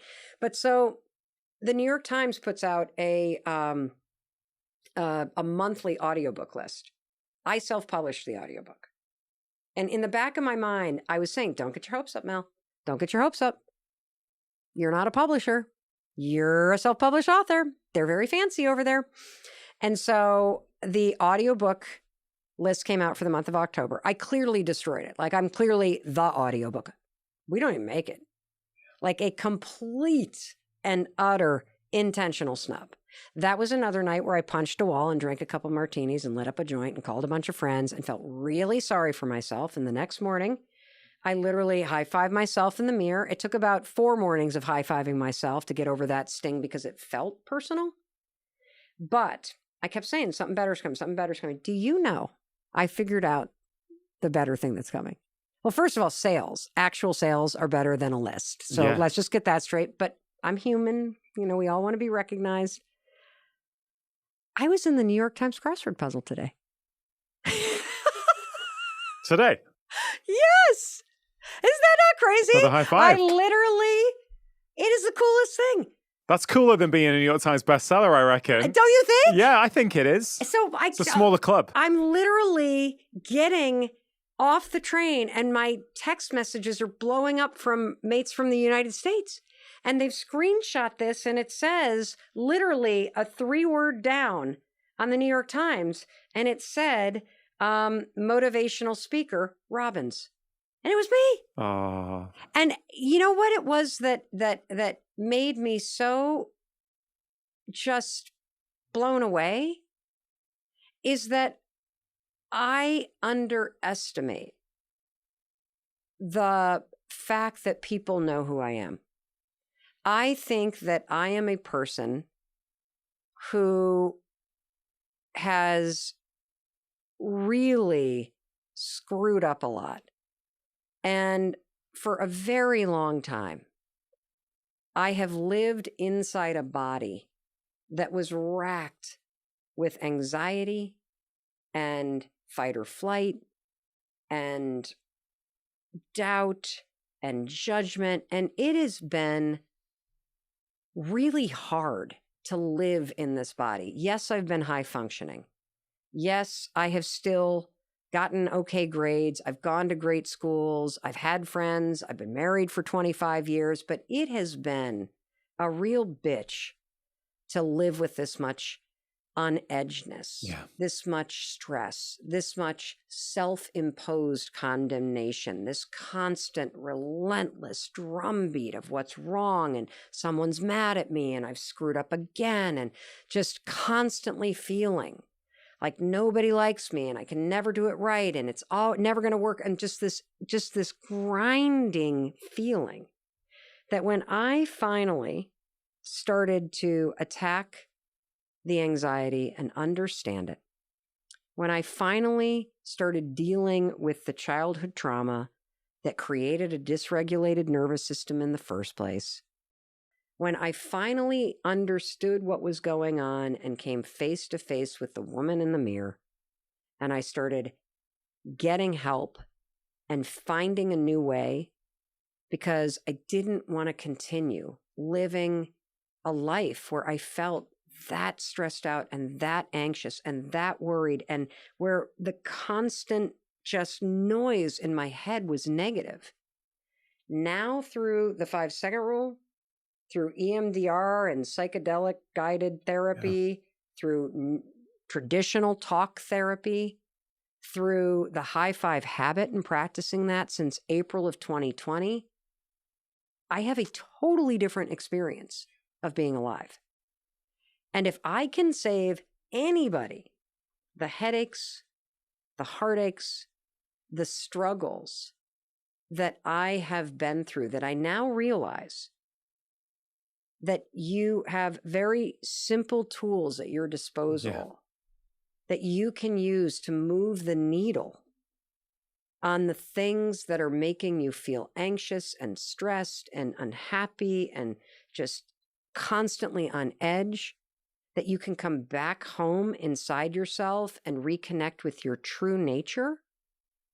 You know, if you think about our true nature, we're wired for love. We're wired for connection. We're born accepting ourselves. Like when a 4-year-old sees a mirror, they don't back up and say, God, my thighs are fat, and look at that nose and my hair. No, they like are, woo, they're twirling. They love themselves. That's your true nature. Yeah. That's why a high five from a stranger feels amazing, because it cuts down to the core of who you really are.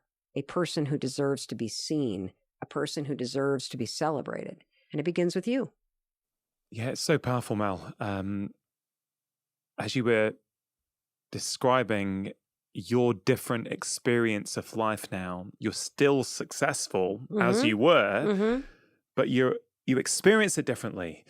There's a calmness, there's a groundedness, I guess, with it, is what I hear. And it reminds me of a phrase that my friend Pippa Grange, she's a psychologist. She used to help the England football team a few years ago. And she has this term, winning shallow or winning deep. Sorry to interrupt. If you are enjoying this content, there's loads more just like it on my channel. So please do take a moment to press subscribe, hit the notification bell, and now back to the conversation. And it really epitomizes that. She's dealt with so many. Wow.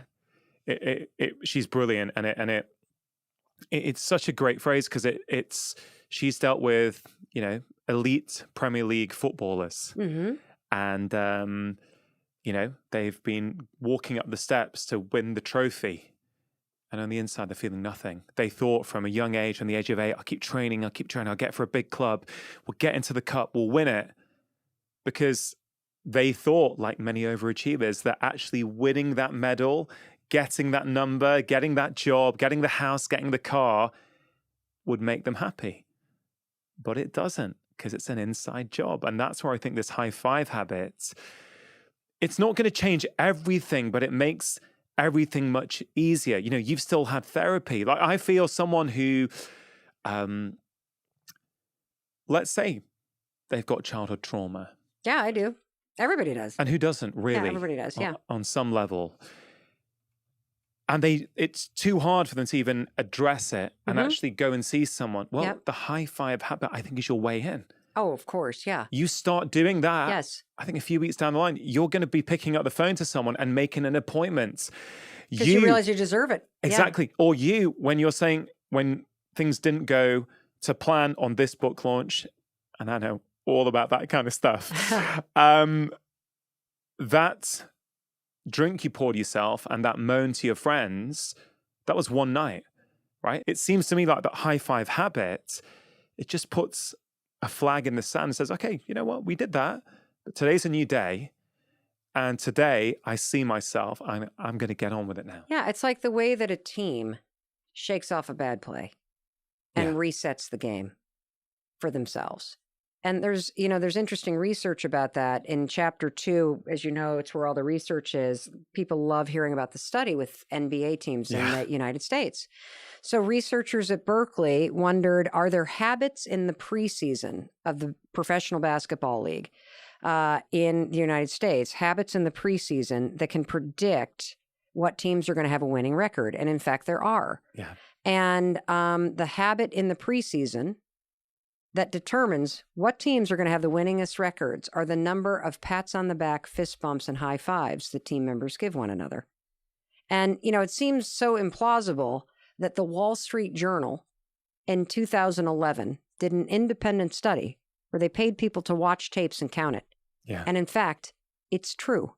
And it's also true that the teams that had the least number of high fives, pats on the back, and fist bumps during the preseason had the worst records. Why? Well, you've already said it. When you high five somebody, you're building trust and partnership. You're in it together. When you withhold those gestures, you're selfish, you're judgmental, you're in it for yourself. And one of the things that's helping me now feel like I'm winning deep is the fact that I know that I'm in partnership with myself. And when you know you can count on yourself, you know that anything that happens, even a massive tragedy, even the biggest heartbreak or betrayal of your life, you know that you will, like those waves of life, come out the other side. Yeah. That it will suck for a period, but you know that you have within you the ability to get through it. And I think that's where my kind of grounded, deep winning sense comes from. And, that doesn't mean I'm not immune. I'll give you a real-time example. So we've come here from the United States. I'm traveling with our 23-year-old daughter and our COO, who's my sister-in-law. We've had an amazing time.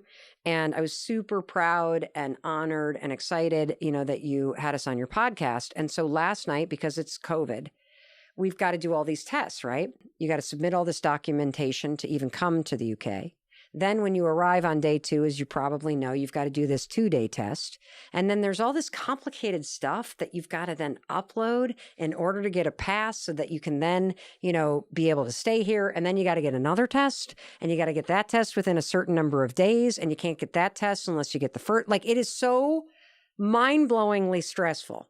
And so last night we take the test, and it's the little like COVID-19 swab thing. And we take the photos and we upload them, and we go off to dinner, and we come back and we're not approved yet. And my daughter starts going, oh my God, well, what if this happens? And what if that, does this mean we're going to get to go to Paris on Thursday? What if we can't get back into the United States? What if I actually do have COVID? If I test on pizza, and then I start going, oh my, you're right. What if we do get stuck here? We do have to do a PCR test. Like, what do you mean if these don't come back? But they were supposed to, it says we're going to come back in an hour, but they haven't come back in an hour. Is there something wrong? Did I not do? But the swarm, they did not come back last night. We woke up, and now I haven't high-fived myself. I'm fully in the wake-up mode, in the dark. It's 6:00 in the morning. We're over by High Street. We're in the hotel. My daughter's in the bed with me. And she wakes up and she's like, Mom, are you awake? I'm like, yeah. And she's like, did you check your email? I'm like, mm-hmm. And she's like, we don't have our results yet. Do we do it? And I'm like, no, we don't. They're negative. I know they're negative. They're negative. Like, I don't, I had 2 COVID tests before I came here. I know they're negative. We've been wearing, and so we're working ourselves into a frenzy. I walk into the bathroom. I look in the mirror and I go, Mel, what if it works out? What if you get to Paris and the PCR test is negative or positive? Like, let's just go, we weren't even worried about a positive test. We were worried that the form we had to submit somehow wasn't going to get accepted, so we wouldn't be able to leave. And then it just became this craziness. Just playing out all these fictional Yes, and we've all scenarios. had this happen where your mind hijacks you. Yeah. By the way, the second I got on the train, we get the email. Results are in, negative. You're good to go. You can leave the country. You know what I mean? So we're like, oh, thank God.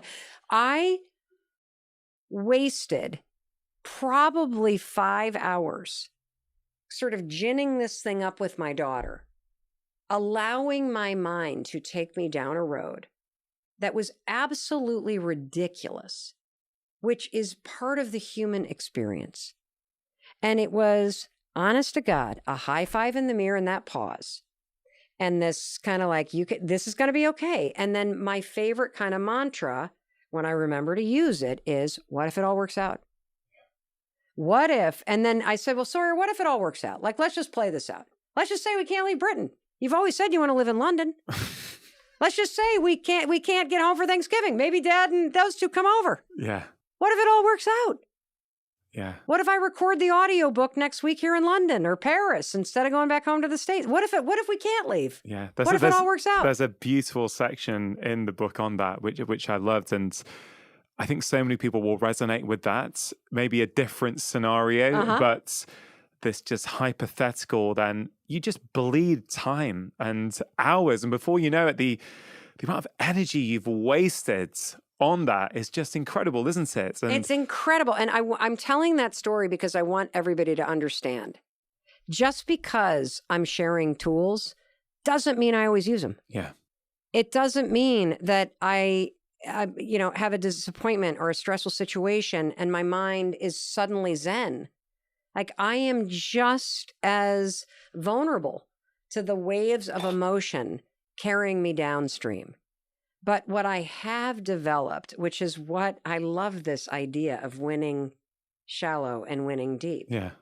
I have developed this toolkit, especially with the high five and the mirror, especially with this, everything is preparing you for something extraordinary that's going to happen, that if you didn't get what you wanted and you've worked really hard, it's because something better is going to happen. So just keep working.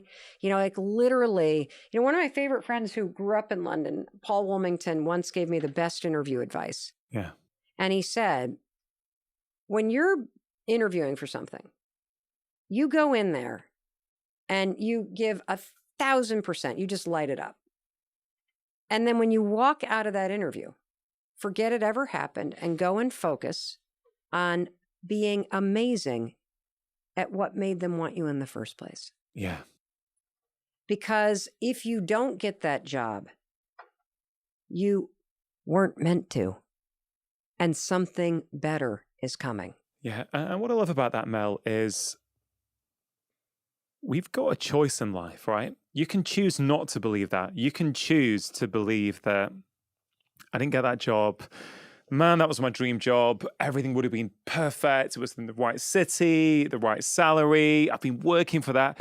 You can do that. Mm-hmm. But where's that going to get you? Like the choice to believe that actually something better is coming along. It is a choice, right? Yep. And by making that choice, as hard as it may be in that moment, your shoulders drop, you feel calmer, you feel stressed. You're much more likely to see the opportunities that are on the other side of that than if you are caught up in that stress mode. I mean, you've written, I've read about what stress does to the brain, right? When you're in that panic, what does that do? Yeah. Well, if all of a sudden we smelled smoke and the fire alarm went off, you and I would not be able to do a math problem. Yeah. Because your nervous system takes over and goes into fight or flight, which then impairs your brain's ability to focus on something rationally or strategically. And so you just made me think of something that I think is really helpful to understand. I know it was really helpful for me to understand this point. And it relates to this, the story about me all of a sudden getting freaked out and stressed out about the fact that our documents were not uploading to the UK, passport thing. You can choose what you tell yourself about a situation that's happening. But it was helpful for me when I started to understand that your emotional waves and your nervous system response happens before your thoughts appear. And so it's really important for everybody to realize you will not be able to control the fact that there will be moments when you're disappointed, moments when you feel rage, moments when you feel betrayed, moments when you feel pissed off, moments when you feel shortchanged, moments when you feel aggravated, and these waves come over you. You will never be able to control those from coming up. But you can choose what you are going to tell yourself about what's happening. And the other thing is that when it comes to trauma, I mean, all of this is sort of dysregulation in your nervous system that's stored there that keeps getting re-triggered. And so if you're dealing with a trauma response, you will not be able to also think your way through it first. And part of what has really helped me is when I started to understand, the wave of emotion and feeling comes before my brain can actually help me get back in control. And so when I started to understand that, oh, there's going to be these waves of emotion, don't resist them. Let them come. Feel it. Like, I'm somebody that likes to hyper process. Yeah. That's my weird word for it, which is basically, I will say, I feel really pissed off. Like, I just express it because it feels like it expels it. I'm working on not emotionally venting at people. I'm working on saying, putting myself in pause and going, Chris, honey, do you have the capacity to hear me like go rip shit about something that has nothing to do with you? And he's like, as a matter of fact, I do. Why don't you make yourself a drink and I'll sit down here with my glass of water and listen to you rip, Mel. You know, so like that kind of being responsible That is progress. Yeah. Oh, that's huge progress. No, seriously, it sounds funny, but actually, it's huge progress. It is huge. It's kind of, it's a real awareness of the situation, isn't it? It's a real awareness of your emotions to go, I now am about to unrip. Yes. Let me just check that the person I love is okay for this. It's respectful. Oh, I'm so happy you said this. Because I just learned about this in our couples counseling, where like go see this marriage therapist to like sort of just deal with our own stuff and depression and my stuff. And holy cow, I didn't realize that my turning to Chris, my best friend, my partner in life, my lover, my husband of 25 years, I never knew that in the past 7 years, when I would turn to him and just be like, the British fucking website's not doing this, because part of his story is that I'm not a good husband. And I've failed in this business. And my wife is out there doing this. And I'm the one that should probably be making the money. And that makes me less of a man, and all of the garbage. Yeah. Even if I was venting and upset about something that had nothing to do with him, he would tell himself, if you were doing your job, you'd be able to fix this. If you were a good husband, she would not be stressed out in England right now. And so my venting, unbeknownst to me, which I thought, okay, he's like, we're in this, like he can, was feeling like more reasons why he was incapable. Now, I didn't know any of this. Yeah. And so I really appreciate you saying that, because I think a lot of us in our most important relationships, we just assume that our spouse or our lover can absorb everything. And there's a lot of times where they can't. Yeah. And being more responsible about what you're feeling, what you're about to express, whether or not somebody has the capacity to listen to it or to help you with something right now. Yeah. You're right. I did make a joke about it, and it is an enormously important thing. And this is a very new thing for me. I appreciate you sharing that, because this is, again, I think the sort of power of your work, Mel. It looks as though it's, the subtitle, take control of your life with one simple habit. But our life is not just us, right? We are relational beings. We only exist in relation to other people. So you show yourself a bit of self-compassion, you create that little bit of space to sort of process your emotions and see yourself and validate yourself. You're then going to show up differently with all the interactions in your life, including those with your loved ones, your children, your partner. And, why I sort of picked up on that is because I feel in my own marriage that, and even with my kids, if I'm honest, just, I guess, close relationships, this real understanding of what is it you want from me now, what do you need from me? Let's say, for example, my wife says something to me to complain, or she's anxious about something. I will now ask in a way that I didn't a few years ago. Hey, babe, do you want me to try and provide a solution, or do you want me to just listen? 99 times out of 100, it is, I just want you to listen. And that's changed everything. Because the old me would have just jumped into the solution. Yeah. She didn't want that. Yep. She just wants me to listen. And likewise, if I've got something to say about, because she produces the podcast, right? Oh, amazing. Yeah. Great job. So, it's Thanks for booking me. So it's kind of, it can be hard sometimes because our whole personal lives can be consumed with trying to put out this show. This was a big issue in my marriage, by the way. I can believe which that. I didn't realize. And so I think it's amazing when couples can work together. I thought it was bringing us closer, and it was actually making it really hard on Chris because our marriage became work. Yeah. And so it's one of the reasons why he's leaving the business.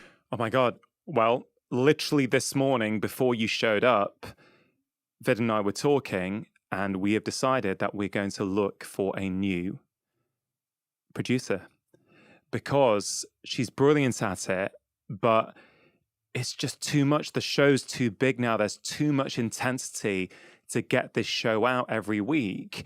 And I think as much as she loves it, this is my thing. Yes. Right? This is my thing.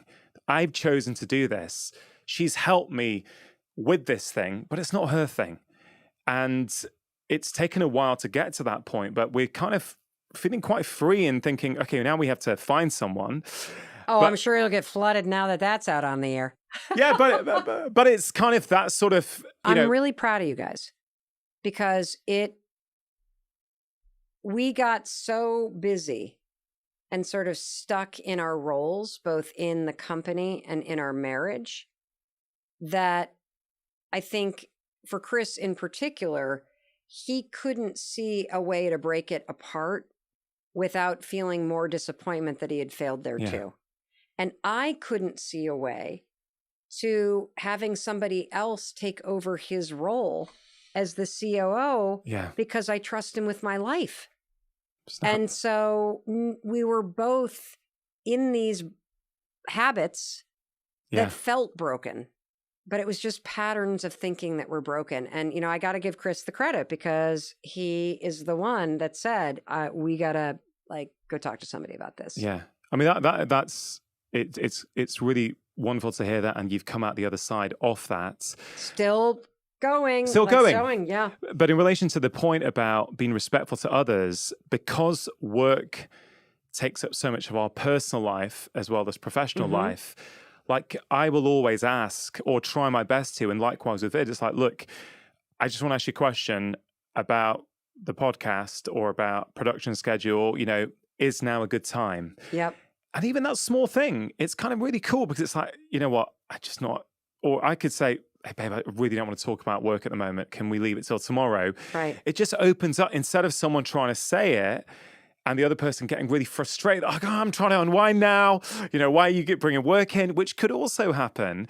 Well, that's all that our life became. That's all we talked about. It's all because it was so consuming. And, neither one of us had ever built a freaking media company or a production company or had been in this business. And so we didn't know what the fuck we were doing, which added more stress. Yeah. And so I'm really proud of you, too, for recognizing that. You're certainly doing it faster than we did. Women v. men. What do you mean? Have you noticed a difference in who really resonates with your work? Of course, we're all individuals, right? There's no kind of women do this, men do that, right? There are certain patterns that you often see. I guess what got me thinking about that is you mentioned your husband before and how the high five habit has helped him and how he finds that really, really helpful in his life. Since you put your work out there, are you seeing a trend that actually, this is resonating more with women than men? And I guess I'd expand that to different cultures. You've come over to the UK, giving ourselves a high five in the mirror, like a lot of Brits will be quite resistant to that. Sure. I'm not saying Americans wouldn't be, but I think everybody is. Yeah, but I think a lot of Brits would think, I can see Americans getting on board with that, but we're not going to do that, right? So I guess, are you seeing a difference in the sexes, in different countries, different cultures?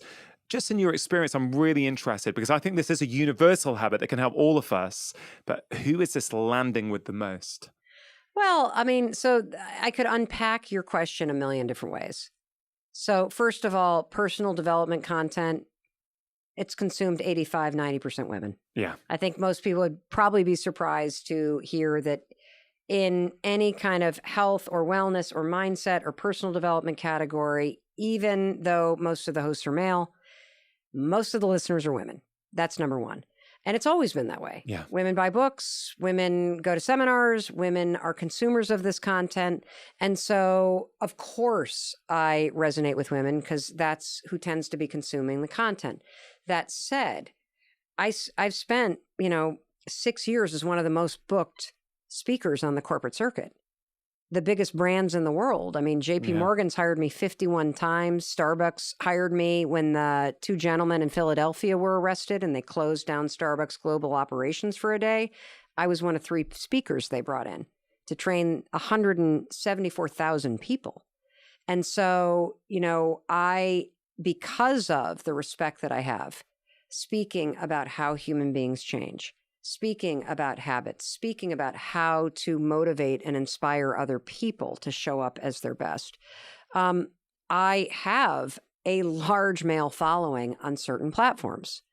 Platforms like LinkedIn, YouTube skews more male. It's still predominantly female, but the numbers are pretty high. You'd be surprised. But I also have such a matter of fact, I'm not pulling any punches kind of approach that I think there's a real appeal. Yeah. I also have a very unique female voice in that I've been told that my timbre is something that a lot of women's voices sound higher, and there's something about the lower and the kind of richer tone of the way that I speak that makes me more appealing to a male and female audience. And I'm saying this because this shit actually matters. If somebody's irritating to listen to, or if somebody is speaking too quickly, or somebody has a pitch that feels off or grinding, if somebody's accent is hard to understand, it will skew your audience a certain way. Yeah. And so I think that due to the nature of my voice, and what's interesting is I get recognized all the time if I'm standing talking to somebody from people behind me who aren't even looking at me, because my voice is so distinctive and because I put out so much work on Audible and because our YouTube following is so big. But the other thing is that I have never marketed myself as a women's empowerment person, because the stuff that I'm talking about is universal. Yeah. I'm talking about mental health. I'm talking about your relationship with yourself. I'm talking about changing habits. I'm talking about little hacks based on research that you can use to improve your life. Yeah. I see anxiety hit our son as profoundly as it has hit our daughters. I see depression hit my husband as profoundly as it hits one of my best friends. I have seen my father struggle after retiring from being an orthopedic surgeon with a sense of meaning and what do I want to spend my life doing, as much as I've seen women struggle with it. And so I think when you look at somebody as a human being, are there, problems that women face that are different than men? Of course. Is there socialization that's different? Of course. It's interesting, with my husband, part of the reason why he thinks he's a failure is because men have been told their entire lives that to be successful, you have to make a lot of money. Yeah. That a good guy is tough and, not a pussy and makes a lot of money and doesn't cry. And I really admire a lot of the, folks like Jason Wilson and other people that are coming out in the men's mental health and men's emotional strength space. And so that's the same pressure and judgment that a lot of women feel, because it's been socialized into you based on what culture you are, that you got to look a certain way in order to be worthy and desired. And so I believe that there are a lot of differences in terms of the pressures, the socialization, the expectations that get pounded into men and women from a, very heterosexual standpoint into their minds, but the way in which it's absorbed into the brain and the nervous system, the way in which habit loops get encoded in the basal ganglia, the way in which a human being can start to feel paralyzed or overwhelmed or trapped in their life is fucking universal. And so that's how I would answer that. Yeah. You mentioned children in that. Mm-hmm. And there was a very powerful section in the book. Can't remember the subtitle you gave to it, but it was essentially saying the added benefit of adopting not just the high five habit. The book is full of other practical things. I was like, should we call it the high five habits? Should we call it the high five habit? Should we call it and I made a strategic decision to only call it the high five habit, because if there was one tool that got out, I wanted this one. And I knew if we called it the high five habits, everything would be, well, what are the high five habits? And it would become a listicle in terms of the PR. So that was strategic, even though there were like 11 tools in the book around self-empowerment. Yeah, I mean, we could do a whole podcast on my struggles with book titles. But I think it's a great title. And there's lots of practical tools in the book beyond the high five habits. But I love that bit where you were talking about that doing this stuff, it kind of helps you to be a better role model to your kids. You know, you show them how you manage difficult situations. You show them that you're worthy of compassion to yourself. Yes. And I kind of reread that several times, because if I'm brutally honest, I think one of my own drives to become a better person, a calmer person, a less judgmental person, a less reactive person, has been to be a better dad. Because when you see things about yourself that you're being reflected back through your kids, you're like, hey, you know what? I could either tell them not to do that, or I could take a look in the mirror and try and figure this stuff out myself. So I thought that was really powerful. I think not easy. There's a story in there that I didn't include that I can tell you that really kind of drives us home. I remember maybe I did put it in the book. I don't remember at this point. I was taking a selfie with our two daughters who are 23 and 21. And I know what it was. We were talking about just body image. Yeah. And one of our daughters is very tall and lean, and the other one is shapely and gorgeous and amazing and the best human ever. They both are. But and the reason why I sort of paused there is because I was making a mistake that all mothers tend to make, which is we compliment our daughters for their beauty and not for the fact that they're loyal and they're smart and they're amazing human beings and they're hardworking. So because it was done to us and the brain learns patterns, we're just repeating the patterns with our daughters. And so it's super important, I learned this late, to compliment attributes that you like, rather than constantly complimenting outfits and nails and hairstyles and the way that they look. So that's one thing that you can do. And we were talking about this, and I was like, why do you guys, like, I see you and you're so freaking beautiful. Like, I looked like a troll when I was in college. Like, I had a Dorothy Hamill haircut, and then I had a flash dance perm. I mean, you guys look like unbelievable. And I'm like, why are you so critical? Like, you constantly look in the mirror. Where does that come from? And without skipping a beat, my 21-year-old daughter turned to me and said, "It comes from you." And I said, What do you mean? She said, "Are you kidding me? Have you ever heard yourself talk about yourself?" I'm like, "What? No. What are you talking about?" She's like, "Every time we take a photo with you, do you know what you say about the photo?" I'm like, "No." She goes, "You go, do I really look like that?" And Mom, we think you're beautiful. So if we think you're beautiful and you're constantly criticizing and questioning what you look like, why would we ever trust you when you tell us that you think we're beautiful? And I was like, mic drop. Okay, that's 10 years of therapy. You can just put that on my credit card, girls, because clearly I fucked you up.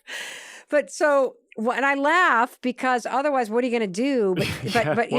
But seriously, I think that, your kids are watching and they learn patterns. And one of the things that I'm excited about in terms of the tools in this book is I do believe, in terms of winning deep, that there is an opportunity not for you to just break your own habits that are self-destructive, but you have the chance to break generational habits. Yeah. Because the self-criticism didn't start with you. The self-rejection didn't start with you. This is your father's voice or your mother's voice. And before that, it was your grandmother's voice or your grandfather's voice. Nobody taught them how to feel worthy and to love themselves and to accept themselves and to forgive themselves. And so when you start to take on this project of really practicing and demonstrating to yourself every single morning in the mirror that you like you, that you think you're worth it, that you respect you, that you're going to validate you, that you will support you, that builds and it breaks cycles and cycles of generations of self-criticism. And that means that it can stop with you. And you can show your kids a different way because, I've also know that, look, your kids are going to, you can't avoid comparison. You can't avoid those feelings of insecurity. You can't avoid looking around at the world and seeing places that you fit in and places that you don't. And it's heartbreaking when you're a parent and you get a text from one of your kids going, "Why does nobody like me?" Or "Why won't anybody ask me to the dance?" Or "Why am I the biggest one of all my friends?" Or "the brownest?" Or "the darkest?" Or "Why do I have kinky hair?" Or "Why am I so tall?" Or "Why do I have to these," like this sort of like, if I could only be different. Yeah. You won't be able to change that. But through the high five habit and the tools in this book, you can demonstrate what self-acceptance looks like. So eventually they will learn how to do it for themselves. I think that would be my hope too, because my kids are a bit younger than yours, 11 and 8 at the moment. And I do think these two habits that we've spoken about, and there's many more in the book, but Right. 5, 4, 3, 2, 1, go. Yeah. And the high five habits, I can see no reason why they can't be adopted into every school. Of course. So many teachers listen to this podcast, and I would love some of them to get in touch and let us know. Oh, right? we have teachers all over the That world actually- right now that put a mirror up in the classroom and the kids walk in and high five the mirror. And, as part of bullying programs, the high five or the 5, 4, 3, 2, 1 is a tool that is like, look, when they're like, I'm going to, don't you dare tell your parents, and you start to go down the road of, but everybody will hate me. And this 5, 4, 3, 2, 1, tell the freaking adults. Like one of the most painful design flaws in a human being is that when you're a kid and something bad happens to you, you do not have the life experience or the wiring, unfortunately, to go, "Oh my God, if this loser's doing this to me, I can't imagine what's happening at home." Or "These adults are screwed up. Somebody call the frickin' police because you don't get to talk to me or treat me like that." No, every kid, it's the design of a human being to go, "What's wrong with me?" Yeah. You aim it back at yourself. And you use this abusive or toxic or negative behavior or treatment. And because you don't know any better. It's the way our brains are designed. Yeah. It's what we all do. We think there's something wrong with us. And it's because you don't have the support system. You don't have the life experience. And so that's what the brain does. Yeah. And I think that I have been doing that to myself for 40 years. And it's only in discovering this high five habit that I've been able to break it and be like, there's nothing wrong with me. I'm just a human being that feels a bunch of stuff. It's doing a bunch of stuff, that's trying her best. And life is a lot richer and more rewarding and full of joy and meaning when you can start every day knowing that you like the person you're spending your whole life with and that you're going to support them no matter what, no matter how much they weigh, no matter how little money they have, no matter how many freckles or how kinky your hair is, that you got you. Mel, I could talk for hours with you. I think there's just so much that we haven't talked about yet. And I encourage people to pick up the book to kind of learn all those tools. There's so much cool science like the RAS, which you didn't mention, which I wanted to get into, but I really would encourage people to get the High Five Habit. I think it is so well written. Your voice, your energy kind of permeates through it. And it's not easy to write books like that. When they're that easy to read and there's a lot of science behind it, I know full well what it's like to try and simplify that messaging. It was painful. Let me tell you, it was really painful. It is harder to write books that are that easy to read than going deep and going on for pages and pages. I want to really acknowledge you for that. Wow. So I think it's a Thank you. really good read. Thank you. I mean, it's been almost 5 years since I've written a book. Yeah. Because it's very hard for me and because the right idea was not ready to be born. Yeah. And, for better or for worse, it seems like my fate in life is that I have to fall into a hole or I have to dig one for myself. And then I have to be pissed off and sad and overwhelmed. And then I have to have the epiphany that nobody's coming to save my ass. And I need a ladder. And so I build one. And that's what the 5-second rule was. That's what the High Five Habit is. And so this book, I only started writing in probably, oh my God. I mean, we started kind of researching it end of May. I started writing maybe in August. Wow. I wrote that thing in about 4 months.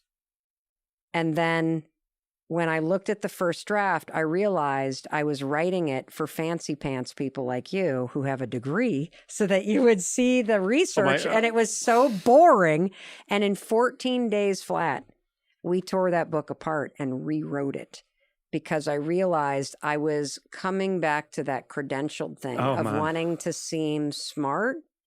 When really I just wanted to make a difference for the woman in Iceland or Steph who's thinking about hitting send on an email or that person who just lost their job or is going through a divorce or feels overwhelmed by life because I know what that's like because I've lived it. Yeah. And if a book isn't easy and fun to read, you're not going to read it. Yeah. Mel, I as I said at the start, there are so many similarities in our lives. We've led different lives on, different sides of the pond. But that's exactly the same story with my very first book, which is called The 4-Pillar Plan in the UK. It's called How to Make Disease Disappear in America. First book I remember writing it, and the first couple of weeks, I really want doctors to like this. Loads of research in there. I was doing it maybe not even 2 weeks, about a week in. I remember just looking at it and going, Rongan, what are you doing? Why are you writing this book? Are you writing it so that doctors like it and then they like you?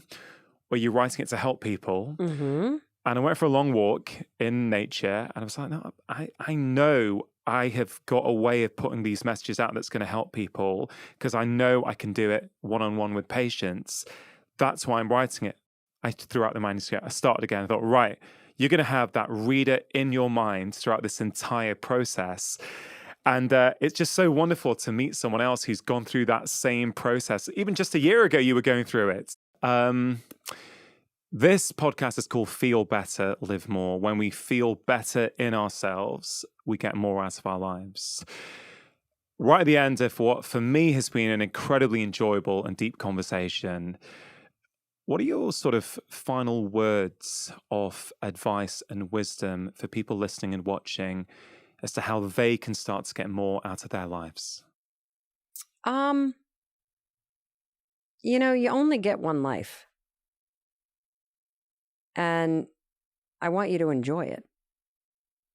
And I hope that the conversation that you've just listened to not only gives you hope and the possibility that there is a way and a path for you to truly make some changes and enjoy your life. Enjoy the experience of being you. Enjoy what it's like to wake up and to move through your day. I hope you also got some tools that are going to help you do it because, I think at some point you'll have an awakening, and I hope it's right now, that you got to give yourself permission to feel happy.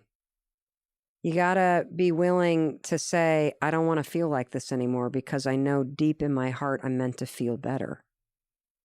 And if that's all that the awakening is, that's all you need, is just knowing that you deserve to feel better because you do. And whether it's the high five habit or it's counting 5, 4, 3, 2, 1 and shutting the critic down in your head, there are simple tools that you can use to help you to start to feel better every single day. Mel Robbins, you're an incredible human being. You've written a fantastic book, The High Five Habit. You're helping millions of people. Thank you so much for coming to the studio, and I cannot wait for the next time we get together. Me either. Put it there. If you enjoyed that conversation on how we can improve the relationship we have with ourselves, I think you are really going to enjoy this one on how we can get more purpose in our lives. And if you'd like to download my free practical guide all about breathing, simply click here. There's a very easy way to figure out what you value. There's 2 things you have to look at.